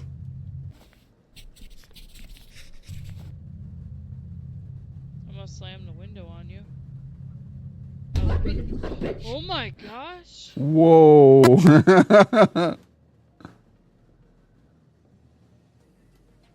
Yeah, Alright. that's scary stuff. Yeah, that looks like a good Yeah, game. it is. They do have a new one. It's Autopsy Simulator, but it's not based off the horror aspect. I mean, it is a horror game, but it just doesn't have as many jump scares. It's more focused on the autopsy part of it. Oh, that's cool. Yeah, no, I like it. I think it's good stuff. Thank Let's you. see. Yeah, no, yeah, I love your clips. You had some good clips there. So like that's the those games that you were playing, they're pretty good games. I think a lot of people like those type of games as well. So that's always a bonus when it comes to like engagement. We were talking about chat engagement, people, communicating, being involved in the stream, and I think those type of games, plus your personality and things that you do to kind of engage with your community, keeps people, coming back for more. So that's awesome to see. We did go over, how long you've been streaming. You said you're pushing, I think, close to your 2-year mark. Do you have any hobbies that you do outside of streaming? So the only thing that I do is just basically, take care of IRL stuff, of course, drawing and painting and stuff. That's my main hobby that I do. For when I'm off stream, it's just basically adult life. It's that's boring. It's that's boring. I love it. God, I hate being an adult. So boring. Yeah, no, I know. I feel that. I feel that in the inner core of my soul. Yo, we got Rusty Grill and Grand Zoo in the fucking building. Grand Zoo, thank you for the twerkachoos from Frankie and the lurk. Appreciate you being in. Yo, Grand Zoo, if you haven't got a chance, check out Queen of the Damned here. You won't be disappointed. Rusty Grill, same goes to you, my man. The best, baby. Yo, how's it going, Rusty? How was those COD games the other night? Came through with the Zahambi raid. Got to check out. Good to see you back into the swing of things, man. Getting some games in. Always a pleasure to catch you. Thanks for stopping in and showing some love to Queen today. But yeah, no, I agree. I think that, do you have any art that you can show us? Do you have? I think you had a yeah. canvas that you had the other day. I have like a whole stack of artwork that I've done throughout the years, but I can just mainly show y'all really quick, like they're my paintings that I have. That are Yeah, like, I'd love to see some. yeah, give me a second. Yeah, take your time. I'm going to swing and hit her with a follow. Yo, appreciate that, Rusty. Really great streamer. Always an awesome vibe. So if you get a chance to check her out, chit chat. What do we got here?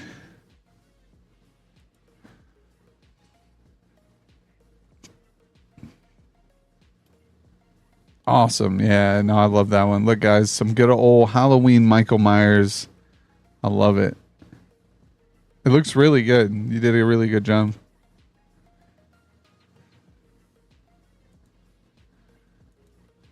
Thank you. It's hard because of the filter. The filter's trying to like kind of take it out. Yeah, it's trying to take out the background. Yeah, good old All Might. I love it.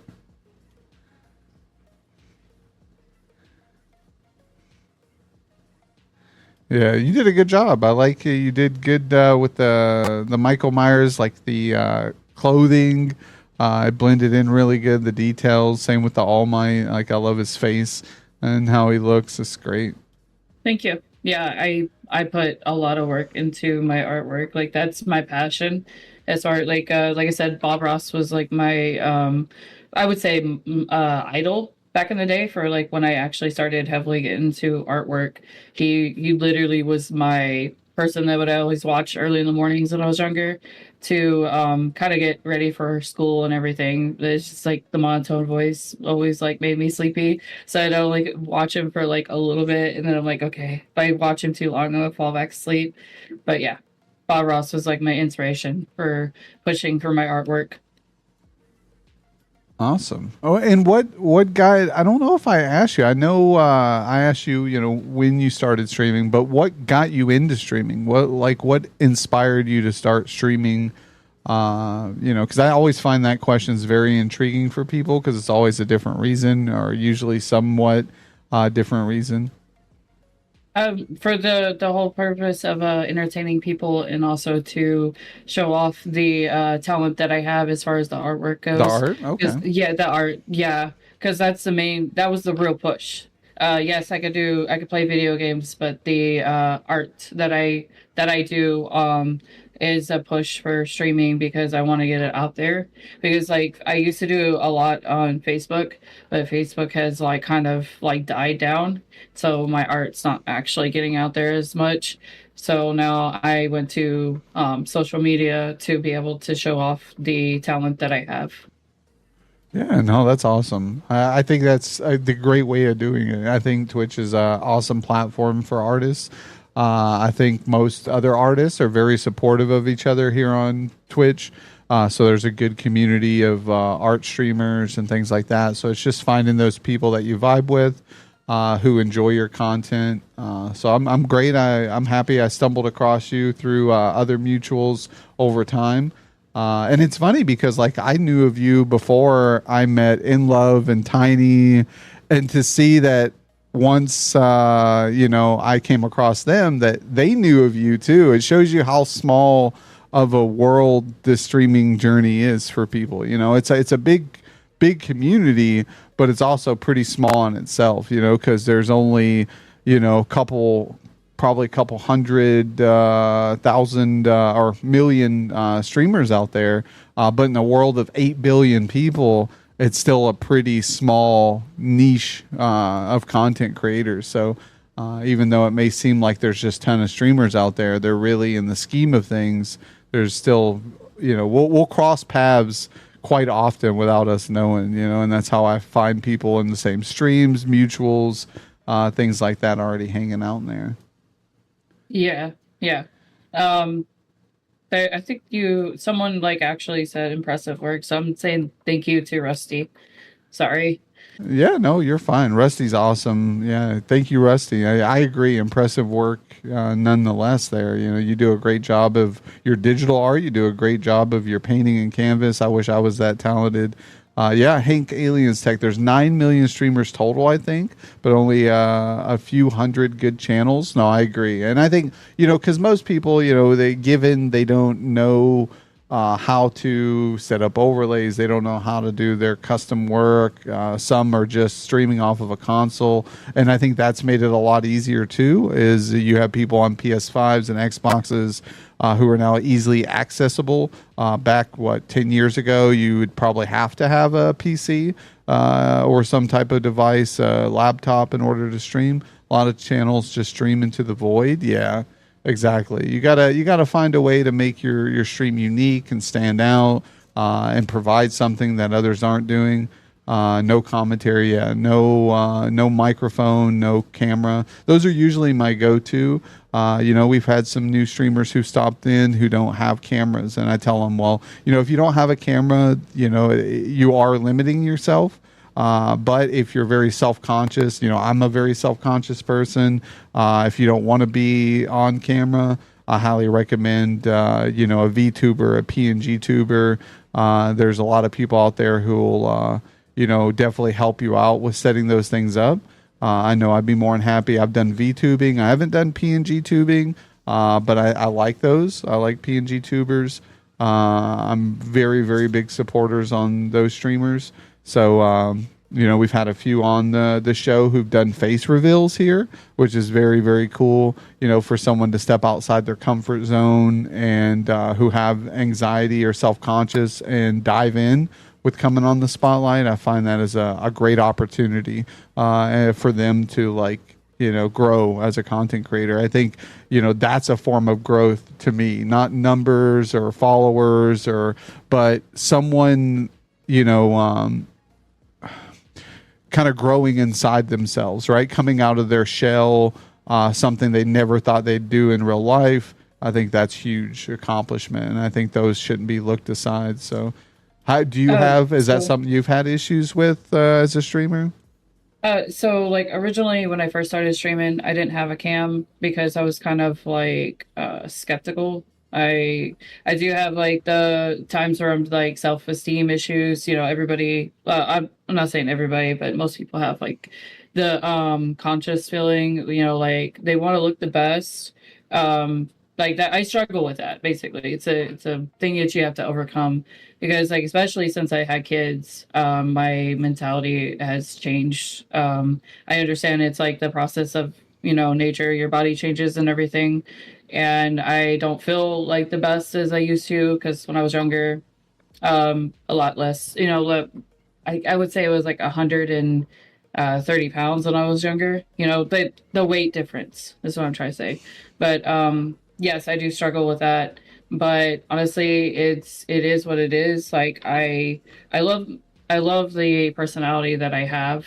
I think it's not about the looks, it's about the heart. You look at the heart, like how the person is, how they are, the personality, the um I would say like I can't think of the word. I'm sorry, I can't think of the word. No, you're fine. I usually am very good at completing sentences or being one of the ones to think of the word. I also can't think of the word. So we're in the same bunch together there. But no, I agree. I think it is about the personality. And I think everybody, like you said, struggles with some form. If it's not wada bada, finishing the self-conscious words that sometimes we spew out of our mouths because I'm terrible at it. Our looks, like you said, our weight, if you got, I know some people who don't want to get on camera because they have self-esteem. Yeah. Brain fart. Sorry. ADHD. Yeah, but some who have, bad teeth, right? Like they have bad teeth and they don't want to get on camera because they're getting at that age, or maybe they have hereditary bad teeth, or a speech impediment. Maybe they stir or slur or repeat the same words over and over. Zahabi here, he has Tourette's, so he has involuntary tics. I remember talking to him about that, and how he struggled with wanting to get on camera and stuff like that because of the judgment of others, right? And just using him as an example, there's just so many people out there who have some form of struggles that they deal with on a daily basis, but then to come online and to be center of that and have that being the forefront of your content is hard, and you have to push by that. And some people will take the very little things and try to turn it against you, right? And try to use that as leverage of making you feel bad or controlling your stream, the content you're creating. And I think we just have to push aside that and just provide the best content we can for our communities that we're trying to build here. And I think that's huge. And I want to welcome in, thank you, Royal Toughness, another W horror streamer, wonderful vibe. So if you haven't got a chance, Royal hasn't streamed recently, but I highly recommend going back, dropping her a follow, but checking out some of her VODs, some of her clips. Really great streamer. I think you two would get along quite well. And same goes to you, Royal. If you would drop Queen a follow, highly recommend stopping and checking out Queen sometime. Wonderful artist, wonderful horror streamer. My neighbors think I have Tourette's. I'm sure, yeah. Hank's everywhere there. Love, not live. Struggle with being self-conscious about my teeth. See, right there. It's tough. You gotta, it's hard. But I think there's ways, like we've had some people who had teeth problems. They wore a bandana and adopted some type of persona around the bandana. Or again, VTubers and PNG tubers I think are great. I've learned to grow with audio, trying to, engage more vocally. When times are slow in the stream, sometimes I get gridlocked and I'm like, oh man, it's top 10 in this game. I'm about to die and I'm trying to get away, but I still try to narrate and engage with the chat even during difficult moments in gameplay, just so there's not awkward silence in the stream. People aren't getting tired and low rhythm and stuff like that. But you can't entertain everybody, and sometimes people just have to have that constant engagement. I've learned when it comes to like clip making and stuff, if you don't engage someone in the first 3 seconds of a clip, they're going to just close the clip and swipe to the next. And that's like crazy to imagine. And I feel like that's the same for the stream. If someone hops in, you don't even know they're there. They sit there for a couple of seconds, maybe a minute or two. They form a judgment and then they leave, right? Even before they've said something. So if you're not engaging consistently to a point, they're just going to go elsewhere. So that's a struggle in itself. But so I want to thank everybody, not only who came in and said hi, got to check out Queen of the Dam, but the people who've stuck around and have been consistently engaging in chat, making comments, chatting with us, talking with us. I greatly appreciate that from the depth of my heart. And same with Queen here. Thank you for coming on the show. You've been an amazing guest so far, vibing with us, chatting. We've had some good laughs. And so forth. So thank you for being here.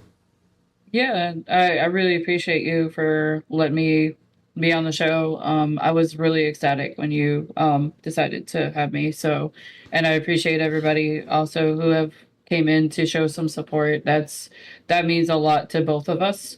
And like I said, like I just enjoy chatting with everybody, and I really appreciate it. Thank you. Yeah, no, I think it's awesome. I think, and that's why I'm continuously trying to build and grow the community here because, I think very highly of the Kingdom of Clowns and what I've created and tried to build with everybody, and all the hard work that these streamers put in,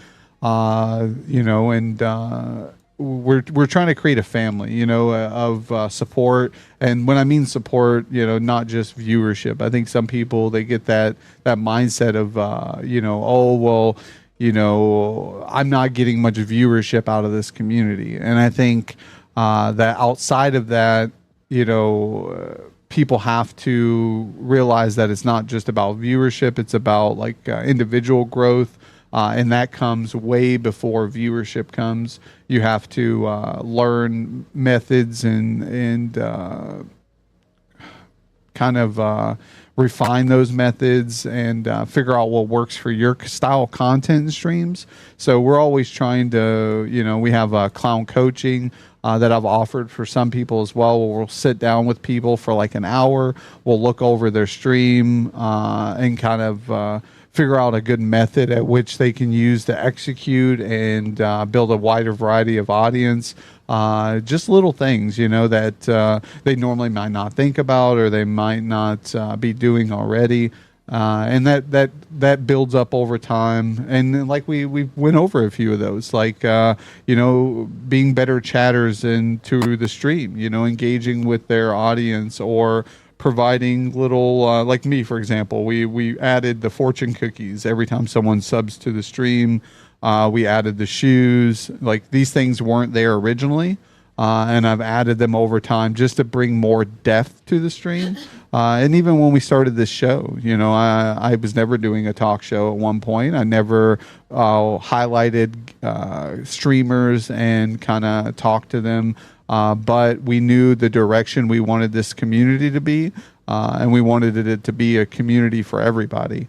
And so we decided to start the talk show. I started with just a couple of my local friends who were streamers, and then we started reaching out to other streamers and then highlighting them. So now we're at 138 people we've had on the show, which is amazing. And all these streamers have something to offer for somebody. It's just those streamers, finding those people that they vibe with and who are, about their content is like the hardest thing. Oh, absolutely. Absolutely. So like how you touched up on like the whole trying to build that community. I think that's the most important part. And it's not about the viewers. It's the thing is like the people that are willing to be there for you, to support you. And that's what I am grateful for whoever comes in and shows the love and support. Like I said, it's not about the viewers. It's about who's there for you.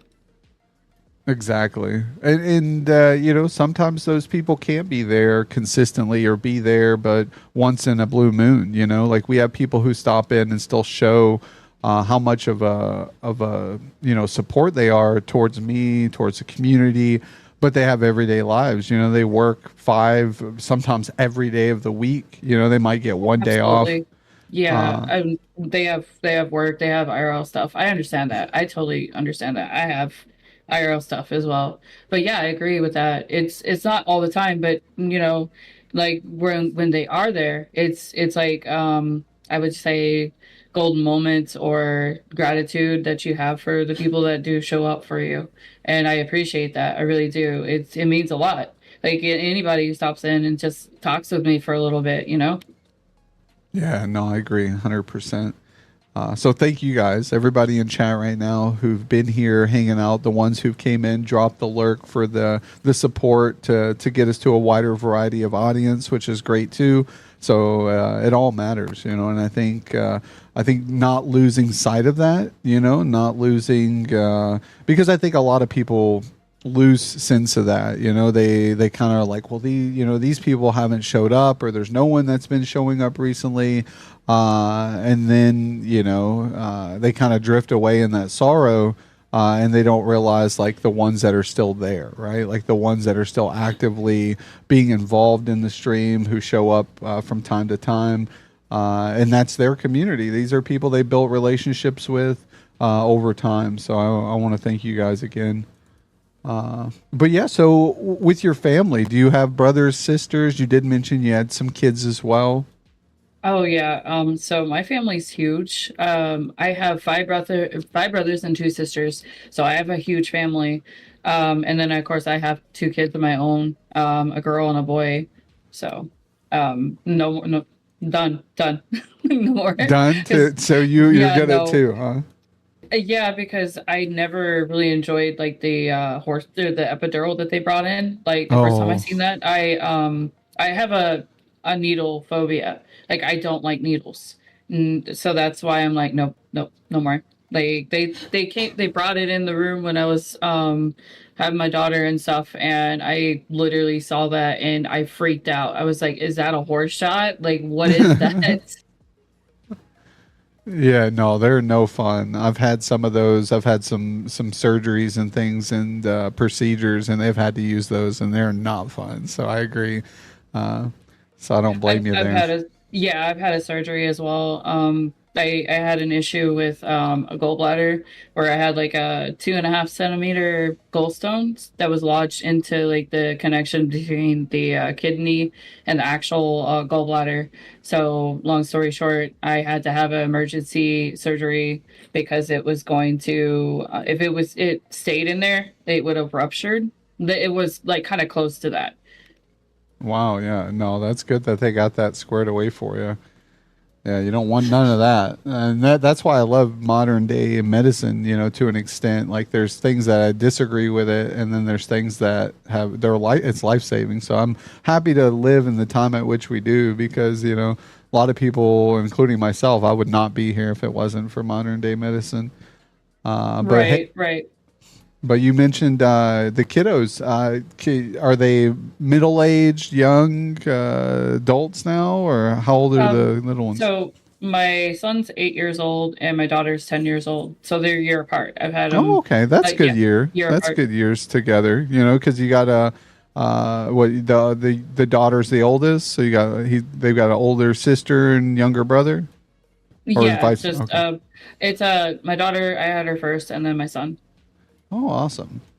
Yeah, no, that's good. I like when the kids are closer age like that, because they usually aren't, because I have some that are spaced out, and the oldest one doesn't want to have much to do with the littlest one, right? Because they're so far spread out in age that they have difference of priorities, right? Like their interests are different at those ages, that they're kind of just like, they get along, so which is good. But they just, it's hard to say, oh, hey, you want to come watch this movie when the oldest is so old, and then the youngest is wanting to watch like this cartoon or something. And they're like, yeah, I don't know if I want to watch this cartoon. But Yeah, it's hard, especially since like it's not for everybody, but like the older you get, the more complications could happen. Because they told me when I did have my son, I had complications, and that's why I was kind of scared, because I came really close to having a C-section, and I was terrified. Like I heard, I've actually seen like the procedure for a C-section. They literally they cut the woman open and they put their intestines on a medical tray, and they pull out the baby that way. So I was terrified because I was still fairly new to like motherhood and everything. But I had them natural, both of them. So Oh, well, that's awesome. I've known quite a bit of people to have C-sections and stuff. So that's, if you can have them natural, I'm assuming that's the better method to go. But, I think there's just so much complications on both sides, right? Natural birth and then even C-sections. I'm sure it's last-ditch effort to do a C-section that you'd want. We did have, Hank Alien Tech did mention on what we were talking about earlier. Goes through phases. Sometimes he has 0 viewers, sometimes he has 10. You just have to ride it out. And I agree. I think taking a bad stream into your next stream is just the worst thing to do. Look at the new stream every day, even if you get a continuous, negative or not how you perceived stream to go. A slow stream, if it's something that you're kind of struggling with, to take the new stream into some better light. Because I've had some terrible streams, and then my very next stream was one of my most amazing streams. So it's very hard to get out of that slump, especially if it becomes a consistent trend of negative streams, and you're just like, oh man, no one's showing up, no one's doing this. I think it's okay to take a step back and go, okay, I'm going to slow down on streaming, right? Or I'm going to, take a break for a minute, reevaluate, maybe change a starting scene up, maybe change a game scene up, maybe watch some streams for a couple days, get out there, meet some new people, network a little bit, maybe advertise yourself on social media a little bit. Just kind of take a different approach and do less streaming. Because one thing I've learned, and which I may incorporate here, I've been busy streaming a lot, and I streamed yesterday on an off day that I normally wouldn't have streamed on Saturday unless it was an event or something. But we hopped on a little bit last night. We had some people stop in, so thanks to everybody who was here last night to say hi and hang out. But usually I would take those times and opportunities to create content outside of Twitch. I think that's the hugest thing. We haven't had a lot of success with it, but slowly my numbers on my videos have gone up a little bit. So we started off just uploading videos, and I was only getting 20, 30 views a video. Then we hit the 100 view per video average. Now we're up to like 300 and 400 views a video, which aren't huge viewership numbers. Some people get 1,000 viewers or 10,000 viewers a video or something like that. But slow progression is still good progression. I hope eventually that I'll draw people in from my social media, TikTok, Instagram, YouTube, Shorts, that people will see this content and just want to come over and check it out. I mean, will it happen overnight? No. Will it happen in a year or two? Probably not. But hopefully at some point. So don't get discouraged at where you're sitting all now as content creators. I think there's a lot of opportunity out there. And I think there's someone who enjoys your content. Like, I enjoy your content, Queen. I like your art streams. I like your gameplay streams.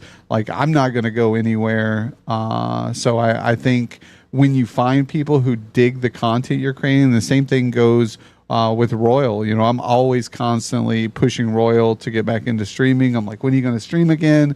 And always wanting to see that because I enjoy that content. I enjoy her streams. I enjoy her personality. And same with Hank.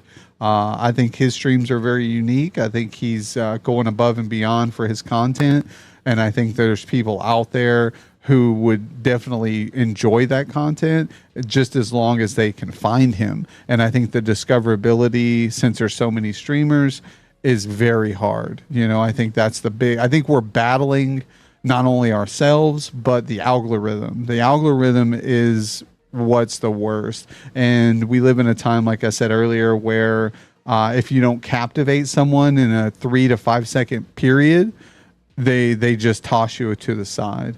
You know, I'll be streaming again real soon. Big thumbs up, big thumb up. Absolutely. That's what it's about. Like you nailed it on the head.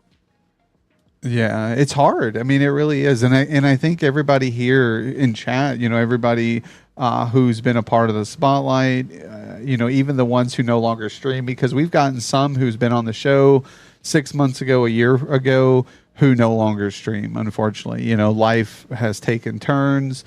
We have some who are homeless that I still keep in contact with. Some who have gone through medical issues. Their families are displaced, or just terrible things in the world.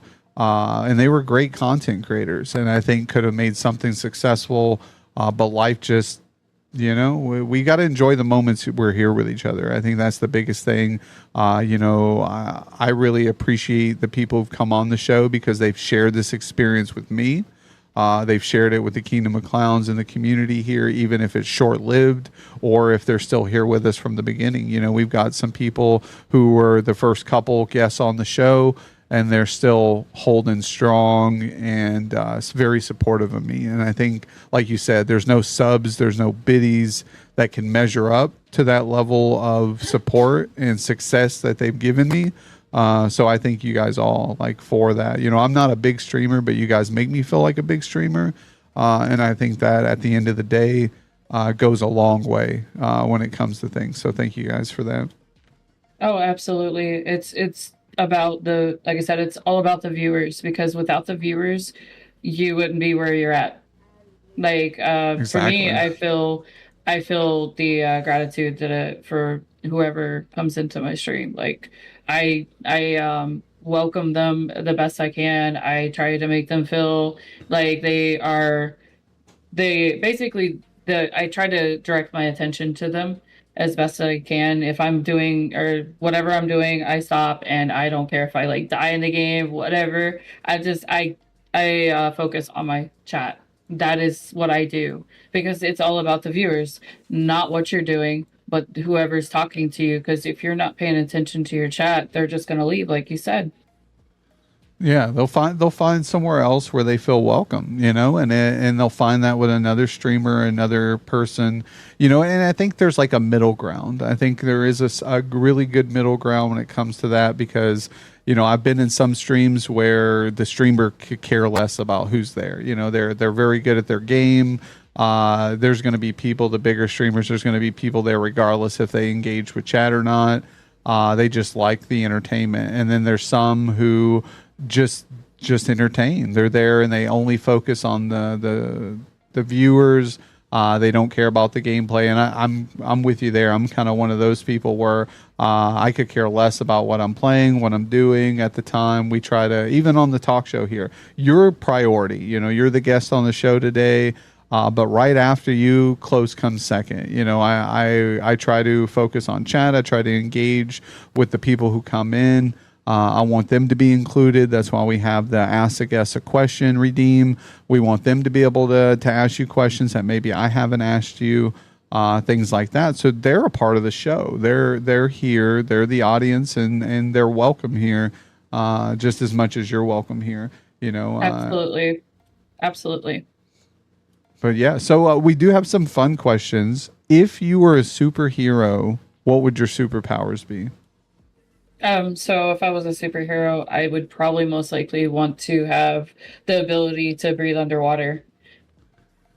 Oh, Aqua Girl in the house, Aqua Lady, Aqua Woman. No, I love that ability. Would you go to the depths of the ocean and check out the animals? Yeah, I've always wanted to be able to see all the wonderful underwater, the sea coral, the fish, the dolphins. It's always been something that I've always wanted to be, kind of like a mermaid, just like a mermaid pretty much, because they're beautiful and they can breathe underwater, so why not? And let's have a freaking mermaid tail at that.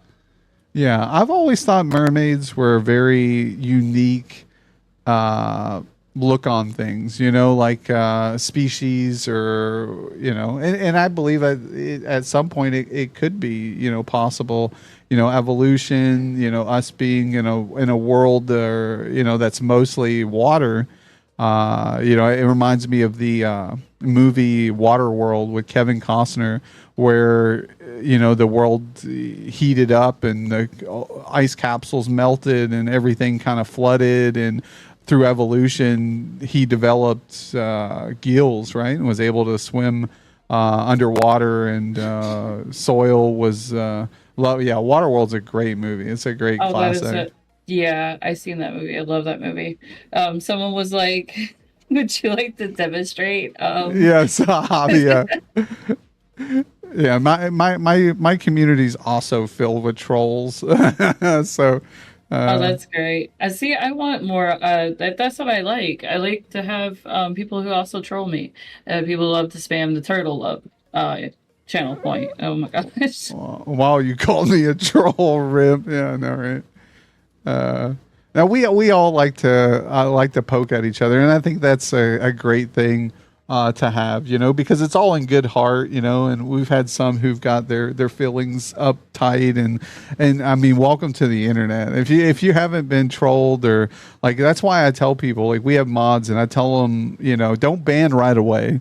Like, we like to troll too. We have trolls come in, just as long as those trolls aren't too degrading, right? Like, I don't, like you said, racial slurs, discriminatory comments towards certain sexes or individuals. I'm not trying to cater to some super negativity, but if they come in and they try to troll, don't tell people to get good. Yeah, exactly. Ahart had an experience with that yesterday, where he came in. Oh, go ahead. Yeah. I'm so sorry. So I wanted to bring up like a troll moment. So I actually had somebody come into my chat one time when I was playing No Man's Sky, and they told me to press Alt F4, and I was like, "Really? Did you just tell me to do that? I know exactly what that is." Yeah. Yeah, we do that all the time here too. Zahabi likes to do that. We always like, what I want to know, Jokerdad? How does she feel about pineapple? See, here we go. Pineapple on pizza. How do you feel about that? I tried that and I didn't like it. I'm sorry to whoever who likes pineapple on pizza, but I tried it. I don't like it. It doesn't go well together. But I love my meats. Meat lovers for the win. Meat lovers? You're for meat, the bacon, ham, sausage, pepperoni? Oh yeah, yeah. So fun fact about me is I'm allergic to tomatoes. I can no longer eat tomatoes because my body is like, screw you. You can't eat it. I break out from like the bottom of my face all the way what up is to, it? Like, Tomatoes? Tomatoes, yeah. Anything tomatoes, the acidic in it, it causes me to break out. I get really bad tingling and sensation in my mouth. I get burning sensation, and then like my face breaks out into like this it's even sauce reaction. Or even yeah. like so you do like a white sauce? Do you do like the garlic, the Parmesan ranch style sauces? Or? So I'll do like Alfredo sauce that Domino's has. Like they have like where you can change the sauce. I'll do that, or I just try to not have pizza with sauce. It sucks, but I have to kind of like adapt to it. Yeah, no, I agree with that. I don't get like the reaction on my face, but I get really bad acid reflux from the red sauces, so I have to stay away from that too. I recommend, if you go through Domino's, we do too, try the garlic Parmesan sauce. It's also a creamy white sauce like the Alfredo, but it's not as creamy, I guess you would say, but it's really good, and it goes really well with some of the meats. But I try to stay away with bacon with it because it's a salty sauce in itself with being Parmesan. So when you add bacon on it, it's just super salty pizza. I was like, holy shit, I can't believe this is super salty, but it's definitely good. Pineapple on pizza is best, said Hardcore. Yeah, see, some people, we have a big battle here. Some people love the pineapple on pizza, some don't. But again, for you being a person who's not for the acidicness too, pineapple would probably make you break out too, just so from how acidic it is. even though it's kind of no. sweet. But no, awesome. Actually, no. I can eat pineapple just fine. It's just something to do with tomatoes. I don't know. My body just doesn't allow me to eat it, and it kind of sucks because I love spaghetti and I love lasagna. It just makes me sad on the inside. So I have to I'll eat like a little bit, but that's all I do. Like I just don't want to have that after effect because it's horrible. It makes me feel really like it's just a burning, uncomfortable sensation. Oh yeah, no, you don't want that at all. We got Hank saying that tomatoes actually have nicotine in them, which is a fun fact. That's crazy. I'm sure. Yeah, there's so much stuff in like everything that comes naturally in the foods that we eat that we don't even realize. Like some that have concentrates of things that aren't good for us, and some that I fact checked them. Yes, yeah, we got the fact checkers on. It had nicotine in it. That's crazy. Yeah, so it could be it could be the nicotine that's causing a reaction, or it could be something else in it that's causing it. I was wondering why I've been smoking tomatoes lately. Yeah, exactly, AR. Yeah, just roll them on up. Yeah, sun-dried tomatoes. I was about to ban him for that stupid comment. Yes, but he's right. Oh, that comment. Yeah, I wouldn't lie. I'm a certified tobacconist. Nice, I love it. But no, you guys are awesome. Thank you guys so much for being here. See, that's what it's about, guys. Like, I guarantee you, there's no streamer that's live right now that has a fucking W chat like we have right now. They could be sitting there with 120 viewers, and their chat is not as W as you guys. So, I just want to say you awesome streamers, you awesome content creators, and just friends. You guys are family and friends to me. So I'm so proud to have you guys a part of the kingdom and representing it at the highest levels that you guys do.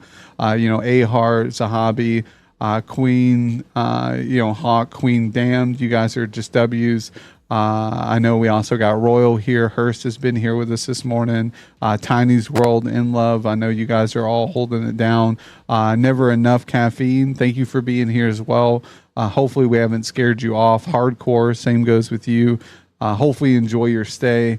If you guys aren't a part of the Discord, we do ask that everybody, if you want to, check on updates, events that we're doing, if maybe you guys stream and you'd like to promote yourself, we do welcome free self-promo in the community. We have the non-affiliates live, the affiliate live area. We also do Clown of the Week. So tonight during our staff meeting and team meeting, we kind of look over most active or involved streamers in the community, either showing up to events or maybe just typing in the town square or showing up in other people's streams. We kind of keep a lookout on who's doing what, if they're involved. And then we kind of throw someone the Clown of the Week, and then we self-advertise them for the whole week with a special shout out. We're also doing special shout outs for server boosters. So if you have a Discord Nitro and you're not boosting a Discord server, highly suggest, boosting the Kingdom of Clowns. As long as you remain a server booster, we'll give you special shout outs in the server booster live section.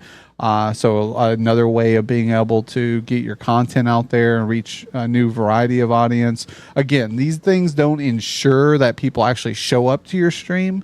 That's the hardest part, right? Is everybody's so busy. But we're trying to encourage that you be seen a little bit more. And then you have to put in that effort to engage with the community.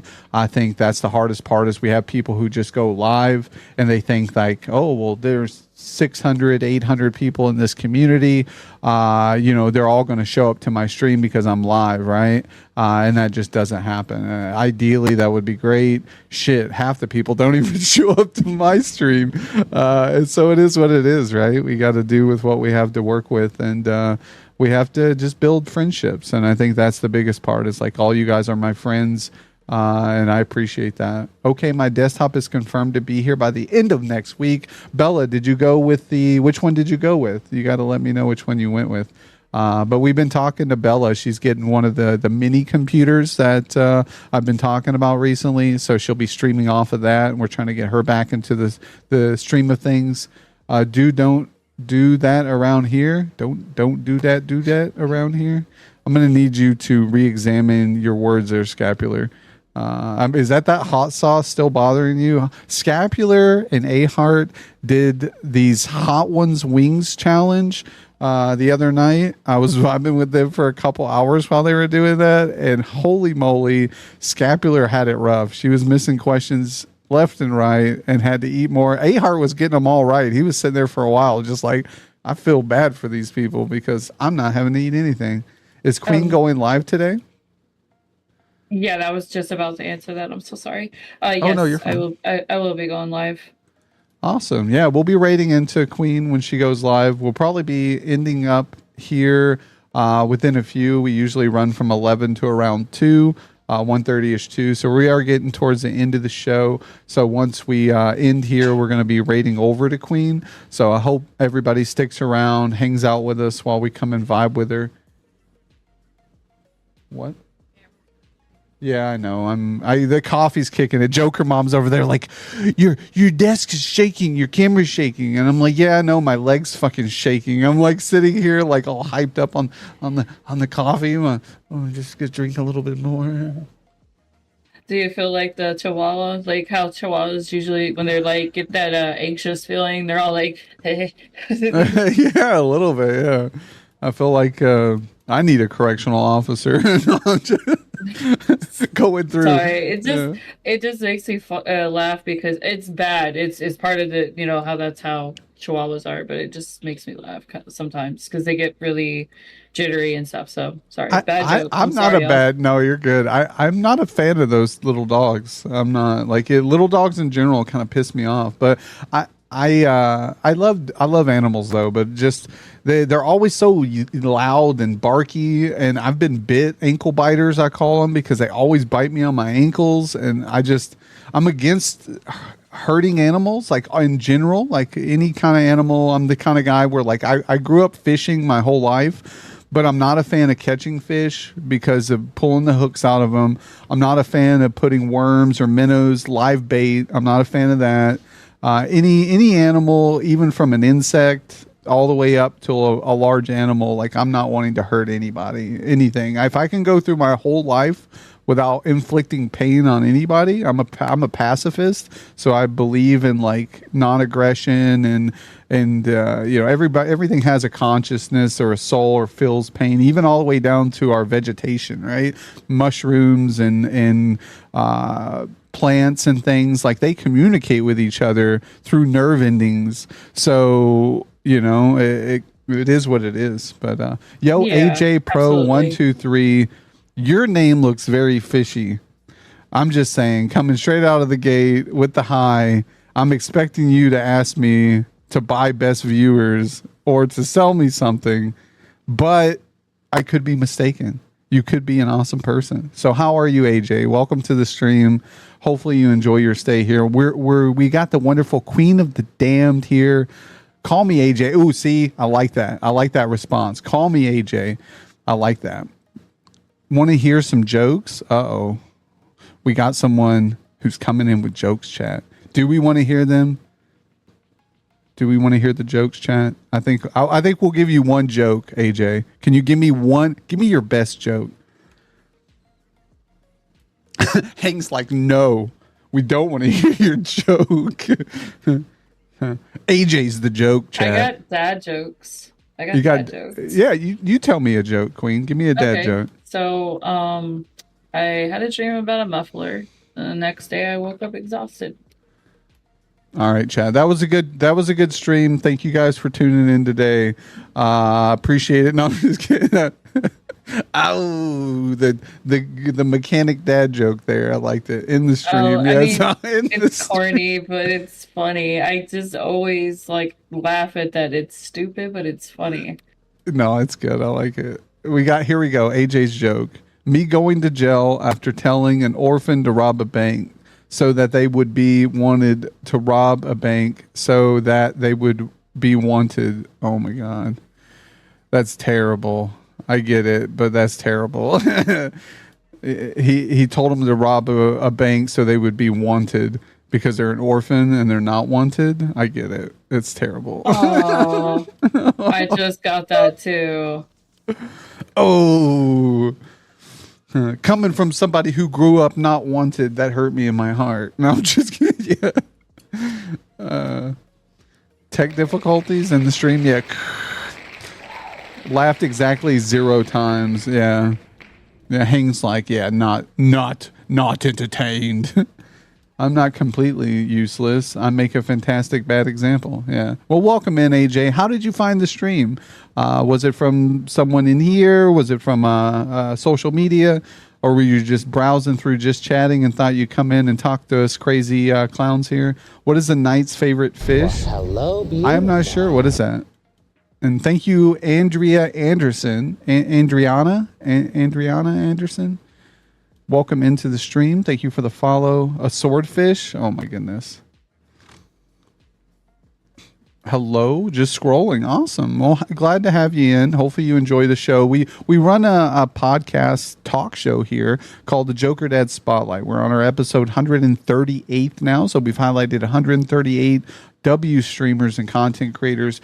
Queen of the Damned being the most recent one here.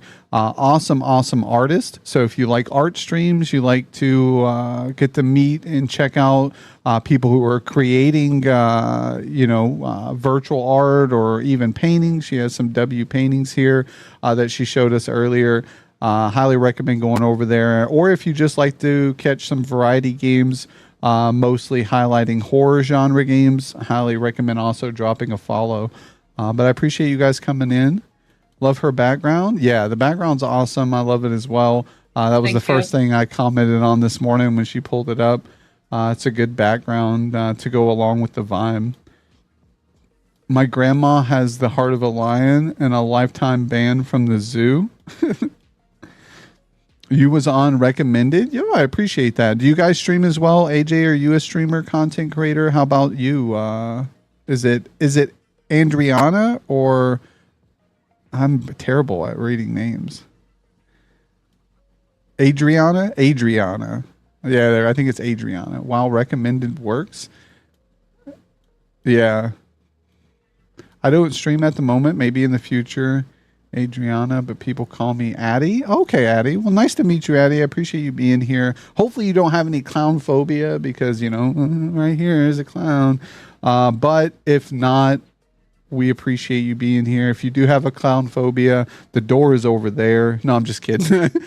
Some people like us. No, I love the clown look going on. Awesome to have you then. But no, even if you didn't, we have some people who are fearful of clowns, but they tolerate me. I don't know how they do it, but kudos to them pulling through their struggles. Did you ever see my face paint that I did for Halloween last year? I don't know. I haven't. No. So I did a couple of community challenges with my community, and I did the first one I did was Pennywise. The second one I did was I think it was there was Joker, there was Captain Spaulding, and there was another one. I couldn't remember, but I did quite a few. Oh, Ghostface, yes. So I did a couple of face paints on stream for Halloween. Oh, that's awesome. It sucks that I missed that. Yeah, I don't think I think I met you maybe February. I'd have to go back and check. It was a couple months ago, and I'm trying to think how I met you. I obviously I think I met you through mutuals, but again, it wasn't until recently that I had noticed that In Love and Tiny's we're mutual friends as well, from Gotcha. them. Yeah. So that's awesome. I think it was through Reaper Central, actually, because I know that you were in Reaper Central, and I chat sometimes in there. But I think it is from In Love and Tiny.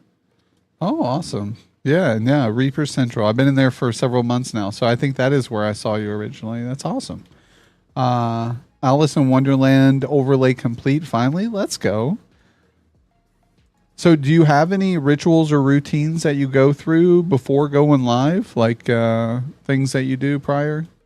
So I just get my coffee ready. I make sure to use the restroom, so I'm not kind of already needing to go to the bathroom right away.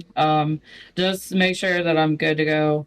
It takes me no longer than 10 minutes to get ready, so because I'm already pre-prepped for stream. Oh yeah, no, that's a good thing to do. You know, I've made that mistake myself. I think that's a mistake all of us have made. We get in the hype mood of streaming, and we're like, okay, I got to start streaming, and then I start streaming, and then I'm like, oh shit, I didn't have a cigarette. I didn't, when I used to smoke, but you didn't get no water. You're sitting there like dehydrated with no water nearby. So now you got to like tell Chad or everybody, I'll be right back. I got to get some water, stuff like that. But yeah, no, that's good. That's good to do, to get all the ducks in a row. We got, oh my God, AJ with some more jokes. Why did Beethoven eat all of his chickens? When asked them who was the best composer, was all they replied was Bach, Bach, Bach. That's funny. I like that one. That's being a person who likes classical music at times. I give that one a thumbs up. You're fired. I know, it says Hank. Yeah, he's like, you're fired. You're out of here with that one. What do you call a dog with no legs? Doesn't matter what you call him. He won't come anyways. Oh, that one's bad. That one hurts me a little bit. Poor dog with no legs. She was a pop star vocalist from the 90s who was in the movie Queen of the Damned. She died in a plane crash. Yeah. Leah. Yeah, Leah's been in a lot of great movies. I think she was in a couple. But yeah, I love that movie. Is that where your name came from, the movie, or you just like the name? How did you get your name? I'm so sorry. My dog's going nuts. I told you that's why I'm gonna push the talk. Yeah, no problem. Oh my goodness. Thank you, Addie, for that sub to the stream. Welcome to the community. Welcome to the club. Now you have your great ad-free viewing pleasure over the next 30 days there, so no ads for you. You also get some hype Jokerdad emotes. So we have some fun emotes, some flashy ones in there. We also, for every sub to the stream, we're going to read you your fortune today. So let's see what Addie's fortune is, guys, for the day. And then we also show you the wonderful clown shoes. So let's give you... We wore some great shoes for Queen today, so match her wonderful personality and her horror vibe. We wore the Jokerdad eyeball socks. So if you guys haven't seen these, and they're pretty cool because they glow in the dark, which you guys wouldn't be able to see, but the eyeballs glow in the dark when the lights go out. So pretty cool there. Okay, so you asked me where did I get my name? So originally, whenever I was going to school and everything, long story short, Anne Rice was my favorite author, along with Dean Koontz and Stephen King. So like I thought of the idea of kind of naming my stream name or my Twitch name after Queen of the Damned. I love the book. The book was amazing because it has more stuff, details into the book. But the movie was good as well. I loved them both. Oh, awesome. No, I agree. I'm a big Dean Koontz, Stephen King, and Anne Rice fan as well. Not so, I mean, I guess I didn't really read a whole lot of Anne Rice books, so I guess I'm like a little bit behind, but I did like Interview with the Vampire. I guess I never got around to, reading Queen of the Damned and some of those style books, but I imagine they are all great as well. And we did, Hank, we did give you your fortune. I think your fortune was let there be magic in your smile and firmness in your handshake. I think that was yours earlier when we opened it. You must have slightly missed that opportunity there to hear that. But yeah, that's the one we got for you. And then today, Addie, we got, today is the day you let it go. Your chance will come. I like that one. But thank you. I appreciate it. We do have... different socks every stream. We rotate between, I think we got 7 pairs of socks that we rotate through. So you might catch some of the pairs on different streams, but we kind of rotate through different ones. But yeah, thank you for being here. And these shoes, we always have our flashy clown shoes on. Look at these leather bad boys. I love them. But yeah, welcome into the community. And if you haven't got a chance, Addie, highly recommend joining the Kingdom of Clowns Discord. Let's give that there. We'll give a shout out to it and I'll pin it here. And we're also going to throw up, I'm going to put up you have a Discord too, don't you, Queen? Yes, it's called Queen of Damn Souls. Nice. Let me go ahead and if you want to shoot me a DM real quick with the link, I'll put it in chat as well so you guys can join up if you'd like to keep updated with Queen, when her schedules will be, when to just see her online or just maybe even chit chat outside of the stream. I think that's always the cool part is I know we can't always be live. For example, she streams in the evenings. Sometimes I can catch her streams if I'm up really late at night, having problems sleeping as well. But usually I'm in bed. But this is a way I can kind of catch in and check out her stream when she's not streaming or catch out some information on what's going on. Gotta go. Duty calls. Thanks for the interactions. And Queen, thank you for the support. No problem, Hardcore. Thank you for being here, showing some love to Queen and being here to vibe with us this morning. And very much appreciated. I gave you the link in your private messages. Awesome. Let me go grab that real quick here.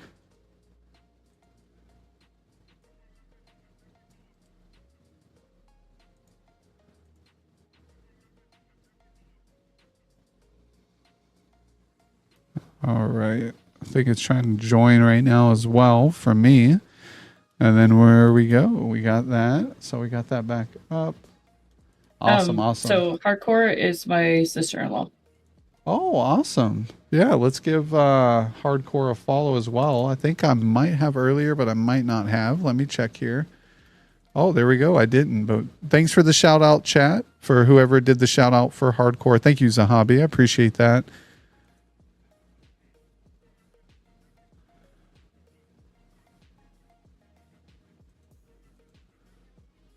Oh, I see what Chachi was doing. Chachi was trolling me earlier. He said the shout out shows the last game that I played, but then he changed the game to that weird, awkward game that I don't want to say on stream and then had me shout him out. So I see what he did. He tried to reverse card on me. I get it. I got trolled earlier. Didn't even realize it. You have an amazing community. Yo, I appreciate that. We do have an amazing community here, and they're filled with amazing streamers. So highly recommend checking out all these lovely people when you get an opportunity. But yeah, welcome along for the show. Sneaky Chuckles gave us a follow earlier too. Thank you. Yo, hello, Davina. How are you doing today? Thank you for being here. Good to see you. Coming in representing the TLC. I love it. Hopefully you're having a great Sunday. We got the lovely Queen of the Damned here. We will be wrapping up here after a couple questions, but we are going over to Queen. So I highly recommend you guys sticking around so we can vibe, hang out with Queen. What are your plans for today? Are you going to be gaming? You going to be doing some more art? What are we doing? I'm pretty much going to be doing some artwork because I'm not normally late at nights I do the gaming because I can't sleep. So artwork is where it's like more chill. Yeah, no, I agree. I love the artwork chill. Like I said, we were kind of vibing the other day and I just enjoyed the chill, just hanging out, relaxing. I was actually doing some content creating at the same time. So, I was sitting there editing some clips, going through that and listening to you and watching you draw on my other monitor. And then you would chime in. You'd have some good, interesting questions. We were engaging in quite a bit of conversation. And then you'd start drawing a little bit. I watch you draw, do some clip making. And so it was a good rhythm. I enjoyed the vibe. So I think that's a big thing, is providing a vibe for people. And that's kind of what we do here. I think, we try to create that same type of vibe where we know that people are doing other things, right? They're gaming right now. They're maybe doing dishes or doing laundry because it's Sunday, right? Everybody's having to do that last minute chores of the week. Maybe they're out with family driving and they got me with the earbuds in their ear and they're listening to both of us chat.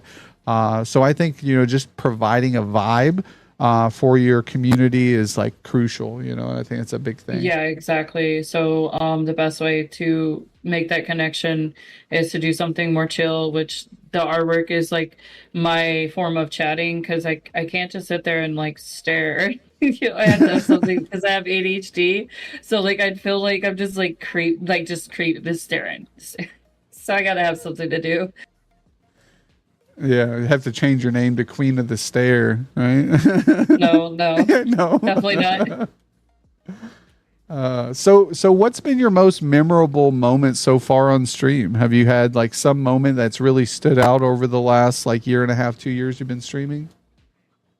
I think the fact that I've made quite a few friends to game with, and I treasure those moments because we have a absolute blast as far as like playing games. Because like some of the clips that you showed were like one of those moments that was just I absolutely had a blast. Party animals. If I do have like a group of friends to play with, we absolutely have a blast.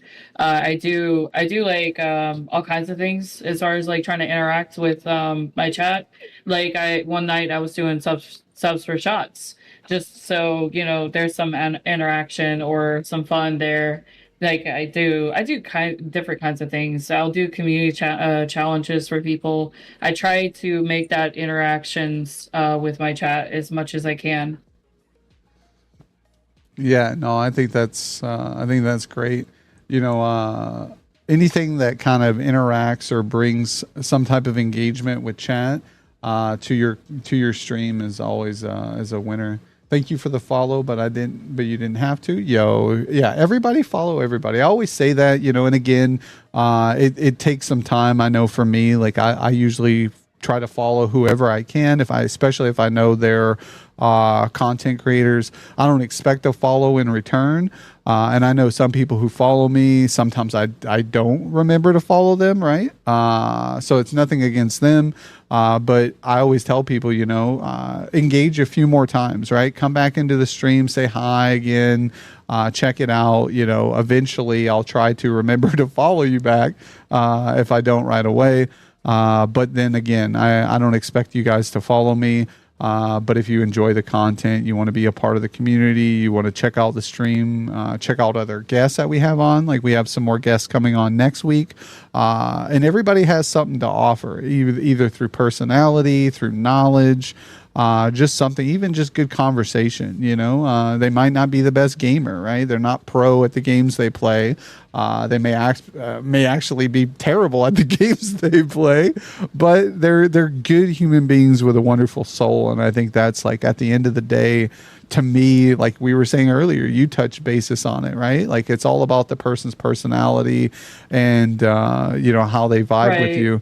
And there's some people like that I just don't vibe with, and unfortunately I don't come to their streams often, and it is what it is. And if I don't vibe with you and I'm not there, that doesn't mean that I don't like you or that I don't want to support you. Like I'll still support you outside your stream. I'll still push your content because I believe that there is someone out there who does vibe with that type of content, right? And I'll still help you in your journey. But that just doesn't mean that necessarily. And I think that should go to others as well, right? There's some people who don't like clowns, some people who aren't big into the circus theme or the Joker theme.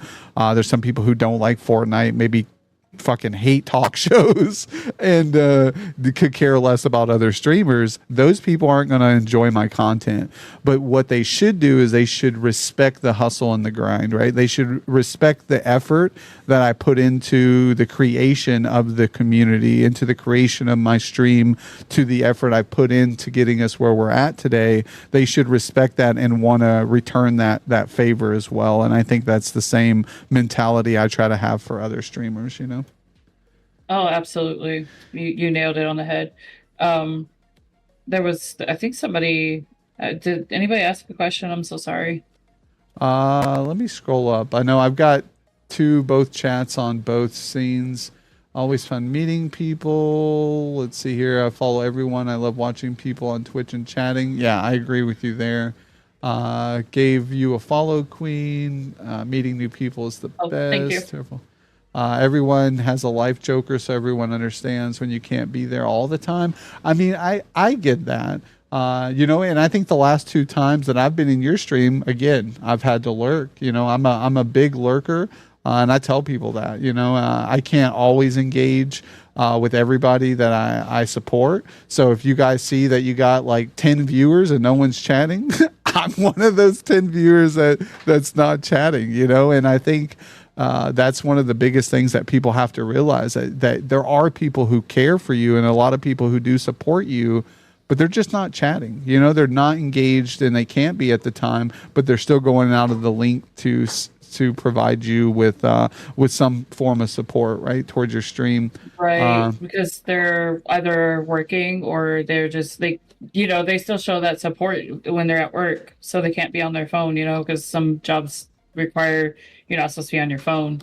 Yeah, no, I'm that way. If I got caught on my phone while I'm operating, because like my job's a very fast-paced job. I work in retail, so there's no time where I'm like not doing anything. So I don't even have the opportunity to pull my phone out and tap somebody. And there's a lot of great streamers that I want to catch where their stream schedule lines up every day with my work schedule. So I never get to catch their stream, only when I'm off of work, right? When I'm like have the day off of work.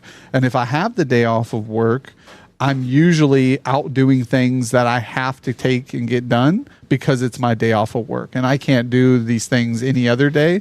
So then I'm not watching streams. So it's kind of, or I might get a hair up my butt and go, okay, well, I'm not working today.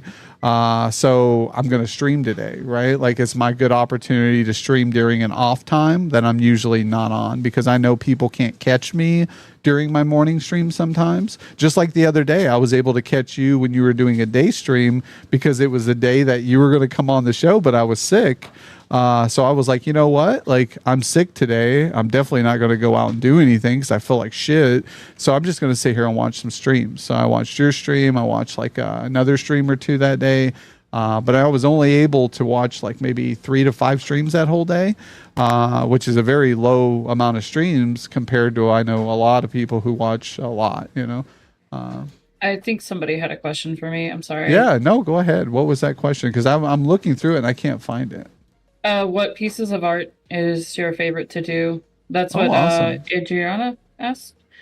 So my favorite pieces of artwork to do usually are like anime, or I'll do like animals, or it varies on like what I feel like drawing, but horror is one of the ones that I've kind of like gotten really into.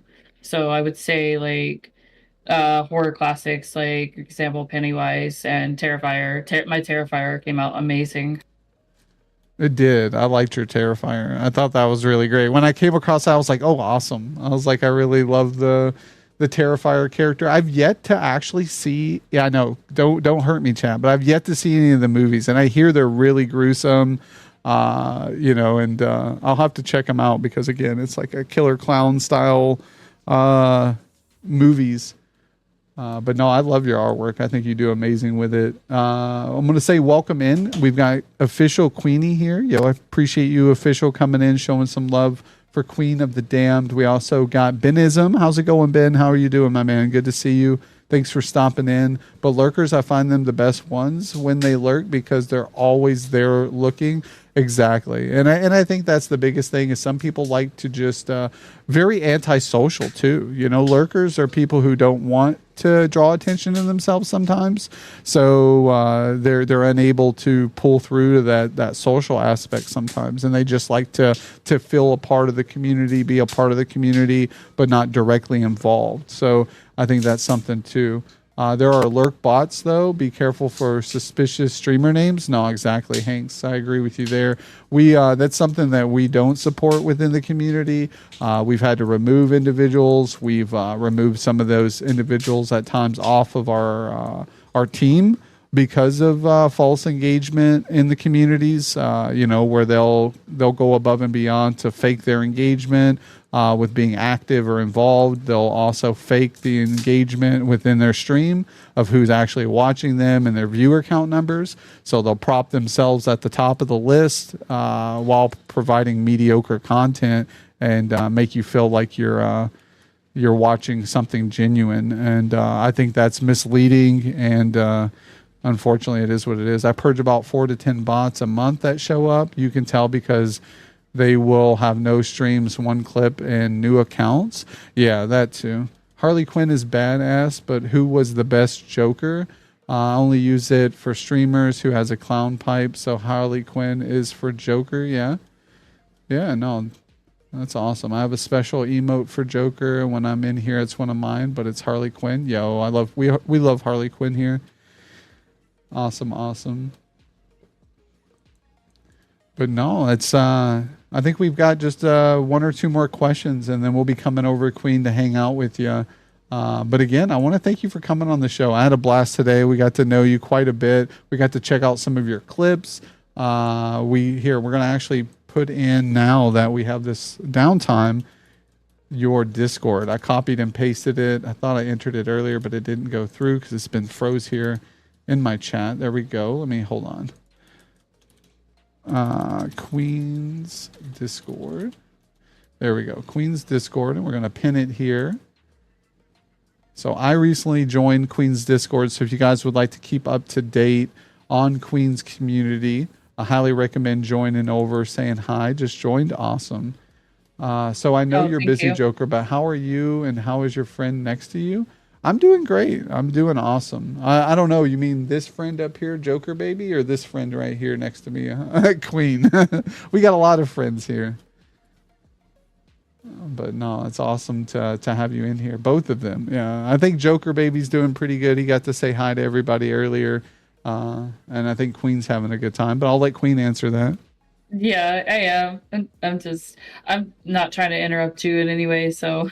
No, you're fine. This is your show. This is your episode. You interrupt me anytime you want. If you notice questions that I can't see, because sometimes I get lost in the sauce here, and it's hard for me to juggle everything too, because I'm looking at like multiple screens. I'm making sure the stream's still running okay.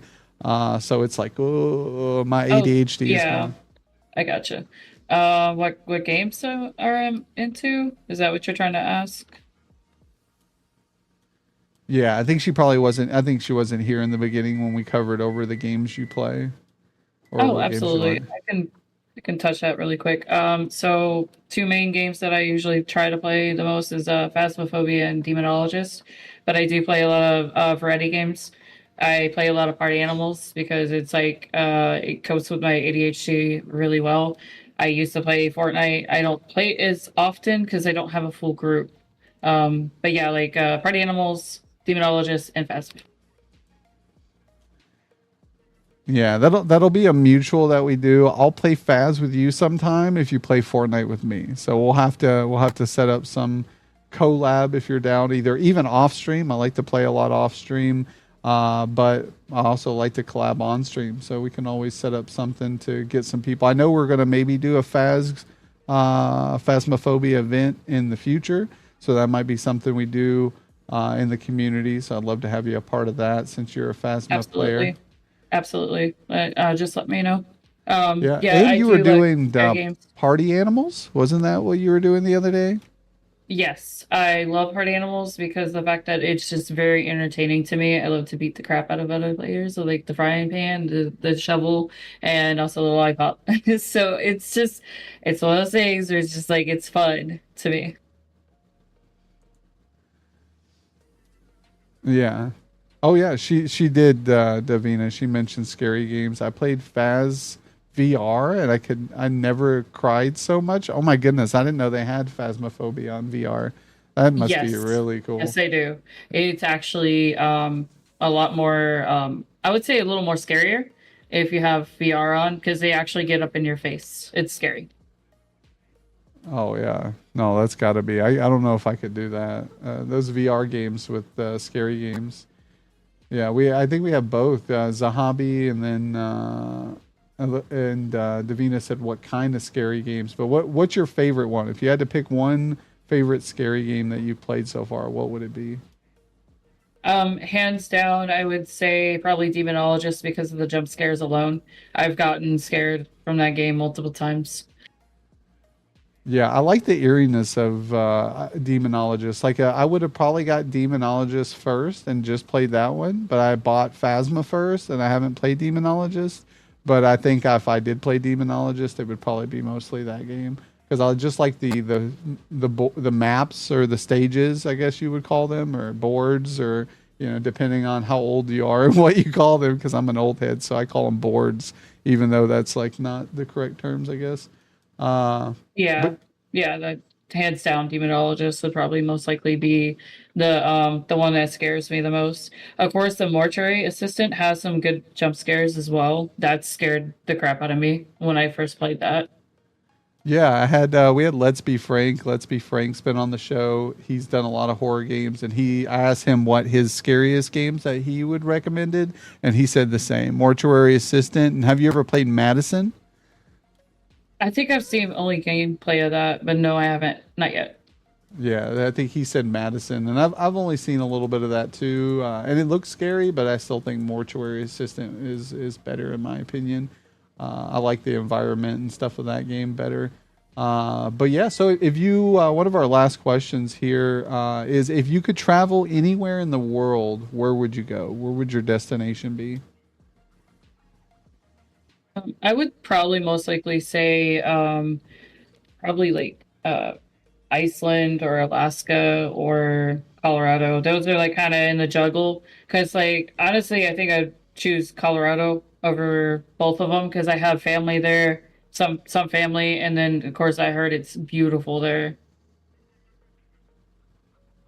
Oh yeah, no, it is pretty beautiful. I've heard a lot of people talk about it. We've got a friend who lives with his cats in a van, and he travels. He goes all across the West Coast, up and down the coastline, and he's always showing pictures of him camped out in a wonderful, beautiful area, and makes you definitely enjoy it. To see the scenery and know, he's living the best life with his animals, and single guy, so he doesn't have to stay locked down to an area, to a specific job. He's a tradesman, so he works like temp jobs doing, fixing up things and this and that, enough to make money for gas, right? And then food for himself, and then he's on to the next rodeo. But yeah, looks like what's the most scariest game you've ever played and you'd probably never play again because of it being scary? There's not really a game that I would not stop playing because it doesn't really, I mean, yeah, it does jump scare me, but I would never not stop playing those games because like I said, my dad was the one who watched a lot of horror stuff when I was a kid. And I guess that's how I grown to love in horror stuff. Because I think the first movie that I saw was like the Twilight Zone, the creature from the Black Lagoon, the classic It. That was one of them that terrified me. And of course, Nightmare on Elm Street with like Freddy, how he does like his creepy, trying to kill people in their sleeps. The one thing that actually made me laugh the most was like where he stuck his tongue out in the phone where she didn't realize she was like in her dream state. That freaking I just started busting out laughing for that. Yeah, no, that was I like that part too. It's like it's all coming out of the phone. It's like get back, ass. Freddy scares me. Yeah, Freddy's Freddy. Like I said, Queen asked me the other day what was my favorite horror. And I said Freddy. Freddy's always been that the whole dream state. It's like you can't escape having to fall asleep. You have to fall asleep eventually, and then you're in his world, right? You're in Freddy's world where he calls the shots, and then they had the movie Dream Warriors, which was always cool. I always thought these people who can have special powers and abilities in the dream state and fight back against Freddy. I always thought was cool too. So I just thought they really did a really good job on that movie. I think it was Dream Warriors and then Dream Child, or maybe it was Dream Child first, then Warriors. But really cool.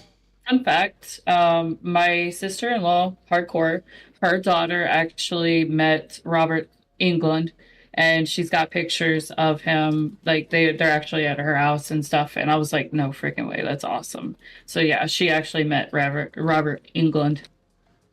Oh, I'm so jealous. That is awesome. Yeah, that would be a great opportunity. I'd have been a fanboy. I'd be like, please sign this.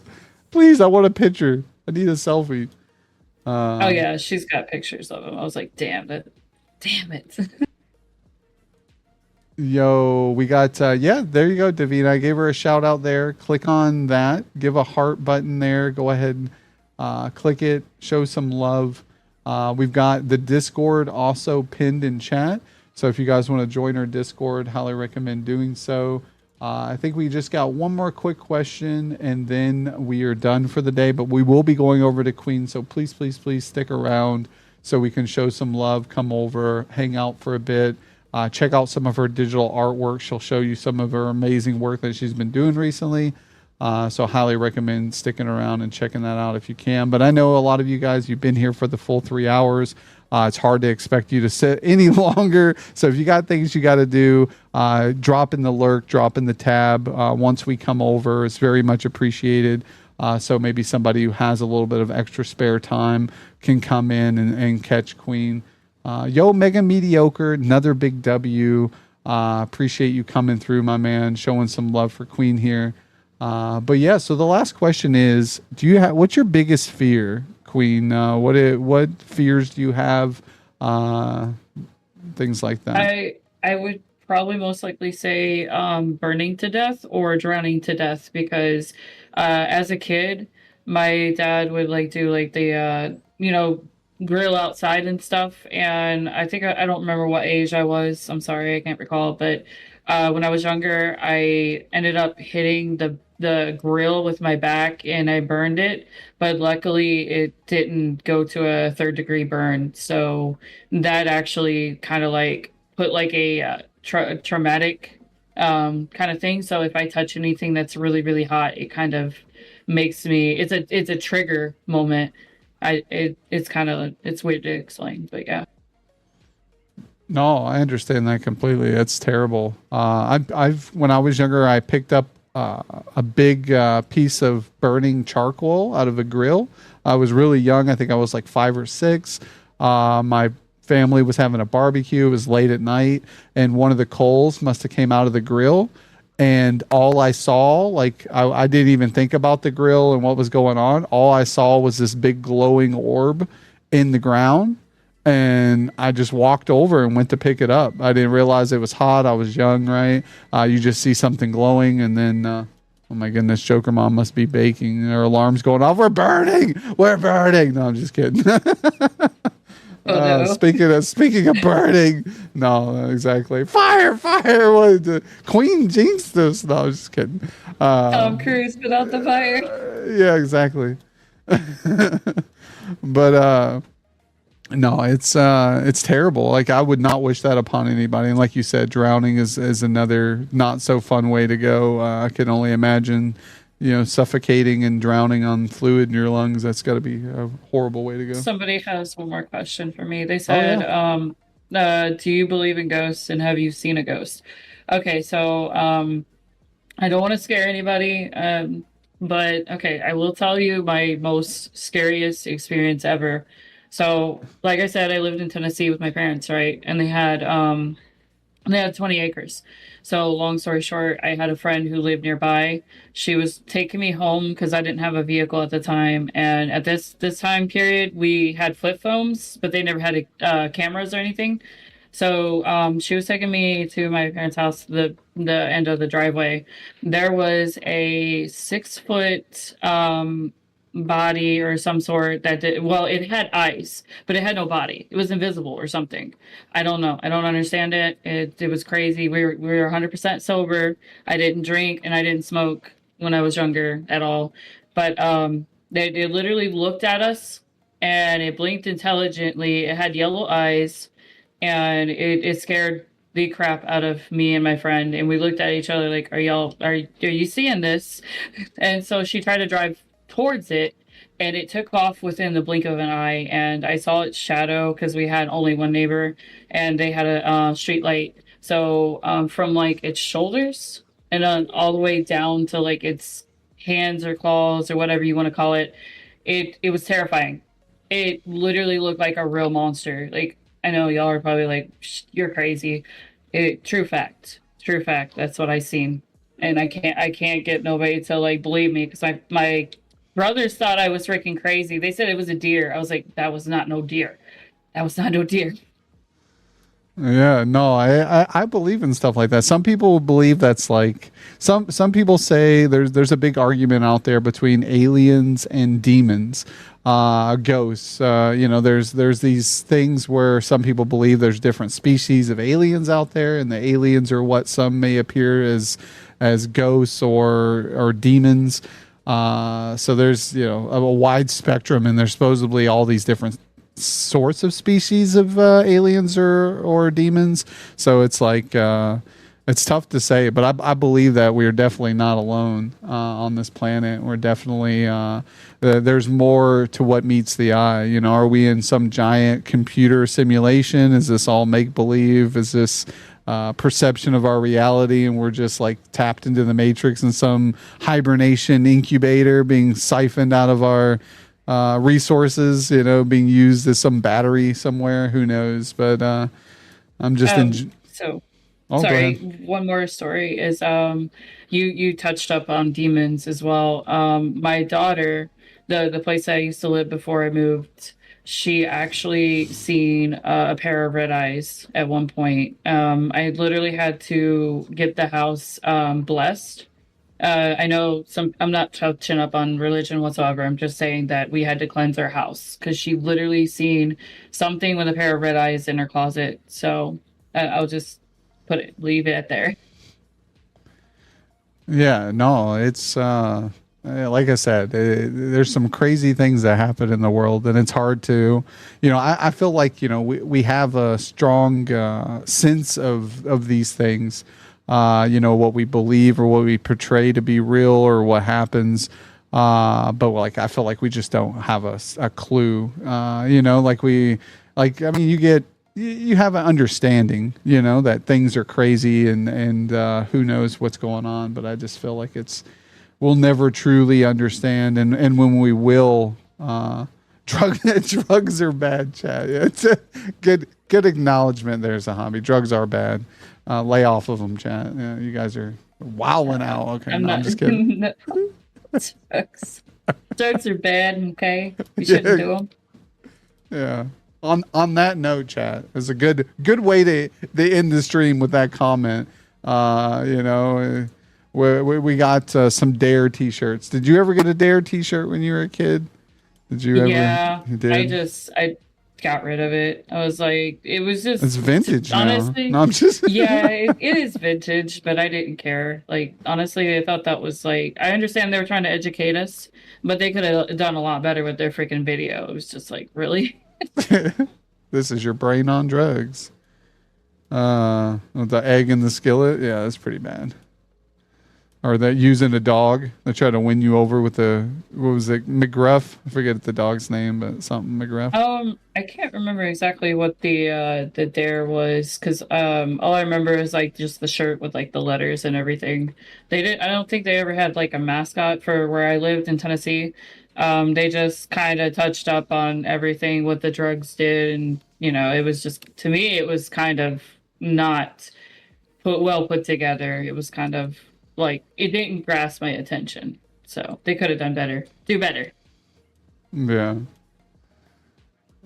Yeah, we've got. I suppose I'll answer this question about ghosts. What ghosts have you seen instead of putting a smile on your face? I've had a few incidences, but one of them that really stood out was even here in the building I'm in. It was when I lived on the opposite side of this apartment building. I came home late at night, and the second story floor, or like I live on the second floor, did on the other side of the building, and it was the apartment from the entrance to the floor. So I would come up the stairs, I'd open the door, and my door was right on the opposite side. But to the right, if I went right, and I'm at the very end of the hallway. So if I go right, you see all the way down the hallway to where like the middle of the floor is. Or the middle of the building is, and then you take a left there, and then you go to the entrance of the building. So you can go in either right side of the building, left side, or middle of the building to get in. I go in the left side and then go to the second floor and then into my apartment. And I came in really late one night. It was like midnight. Same thing, sober as can be. Just got back from a friend's house. I go into my apartment. So I walk straight in. I just look forward. I don't look down the hallway, and I go to get my keys into the door, and I look all the way down the hallway. So I just turn my neck and look all the way down, and there's a young kid in like Victorian style clothing, and I'm like, what the fuck? Like I looked, and then like it just stared. I stared so my eyes could focus on what I was seeing, and that's what I made out, and I could see it clear as day. And then I like blinked and like thought to myself for a minute. And after I blinked, I still saw the image, and I in fear, I kind of looked away. I just was like, looked back forward to get into my fucking apartment. And then I opened the door, and right before I went into the door, I looked back, and the image was gone. And I was like, holy fuck, like my heart sank. That's crazy. And then I was kind of scared to go in my apartment at that point. I was like, I don't know if I want to fucking come inside my apartment, because I was living alone at the time. My kids weren't there. So it was just me in an apartment that was just myself. And I was kind of fearful. It was like the first time I've really been fearful of, the unknown, I guess, or what could happen, being there. But I didn't want to let any bad entity into my home. Kind of like a vampire, I feel almost like you have to welcome that type of negative energy in, and I don't want that type of negative energy. So yeah. So someone did ask if I was into like the Game of Thrones or Walking Dead. Yes, I loved Game of Thrones, good show, and then Walking Dead, I kind of dropped off interest from that after they supposedly got rid of the actor, or like the guy who played the cowboy, Rick. I think it was Rick. Yeah, Rick Grimes. Yeah, but I just haven't really touched back with Walking Dead, but I watched it up to a certain point. Yeah, no, I fell off to like season 3 or 4. Walking Dead, I kind of fell off and kind of lost interest. It was really good up into those seasons, I feel, but they started spreading it out a lot more. And I also like Game of Thrones. I think those are good. I'm obsessed with Stranger Things and the TV show Lucifer, and there's another one that I binge watched the crap. Supernatural. Supernatural, hands down. I absolutely love Dean and Sam. Awesome. Yeah. No, I've heard those. I've heard Supernatural. I had a friend who watched that. He always swore by it. Loved it. So I need to check that out in his memory too. He's no longer here with us, but really great dude. He had his ups and downs, struggles with addiction and struggles with, things, but he was a great guy. That. Yeah, no, it happens. I've lost some good ones along the way, and he really enjoyed that show. I haven't caught Lucifer. I've also heard that was a really good show. So I think I need to check that out. There's one with Keanu Reeves. We were talking about Matrix and stuff, but Devil's Advocate, is that what the movie's called? Al Pacino, Keanu Reeves, Charlize Theron, I think it is. Really good movie there. Constantine is a good movie too. Yeah. No, Constantine's good, but yeah, Devil's Advocate. I highly recommend you guys checking out that movie. A great movie. Yeah, Zahabi. See, Zahabi knows what's up. We have a good taste on movies, and yeah, that movie's really good. If you guys want to Google it and check it out, see, I don't think I've seen it on any streaming platforms, but yeah, definitely Devil's Advocate. I'll check it out. Yeah, you definitely want to check that movie out. But no, guys, we're gonna. End of Days is good too. In End of Days, Arnold Schwarzenegger. I think I've seen it with Arnold. Yeah, I haven't. I think it's been a minute. I think I watched it once, but it's been a while. I think I need to watch that again to kind of recap on the story, and get up to date with it. But yeah, End of Days I hear is a good one too. But yeah, guys, we're gonna get over to Queen and hang out with her. Queen, if you'd like, you can take a good 5-minute, 10-minute break, get your ducks in a row if you need water, restroom, all that jazz. Yeah, about 15 minutes because I need to eat because I'm getting clammy. That's a sign I need to eat. It's low blood sugar or low sugar or something like that. So yeah, no, that's good. Get some sugar in, you get you some food. I don't blame you. But yeah, just private message me when you're ready. We're just going to do some just chatting, hanging out for a minute while you get ready. For sure. Are you okay with me just turning my camera off while I'm doing what I need to do? Yeah, you just go ahead and disconnect from VC. just shoot me a DM here on Discord, and we'll get over to you when you're ready. Okay, yeah, give me 15 minutes. Sounds and I'll good. be ready. All right, we'll see you soon. All right. Yes, see you.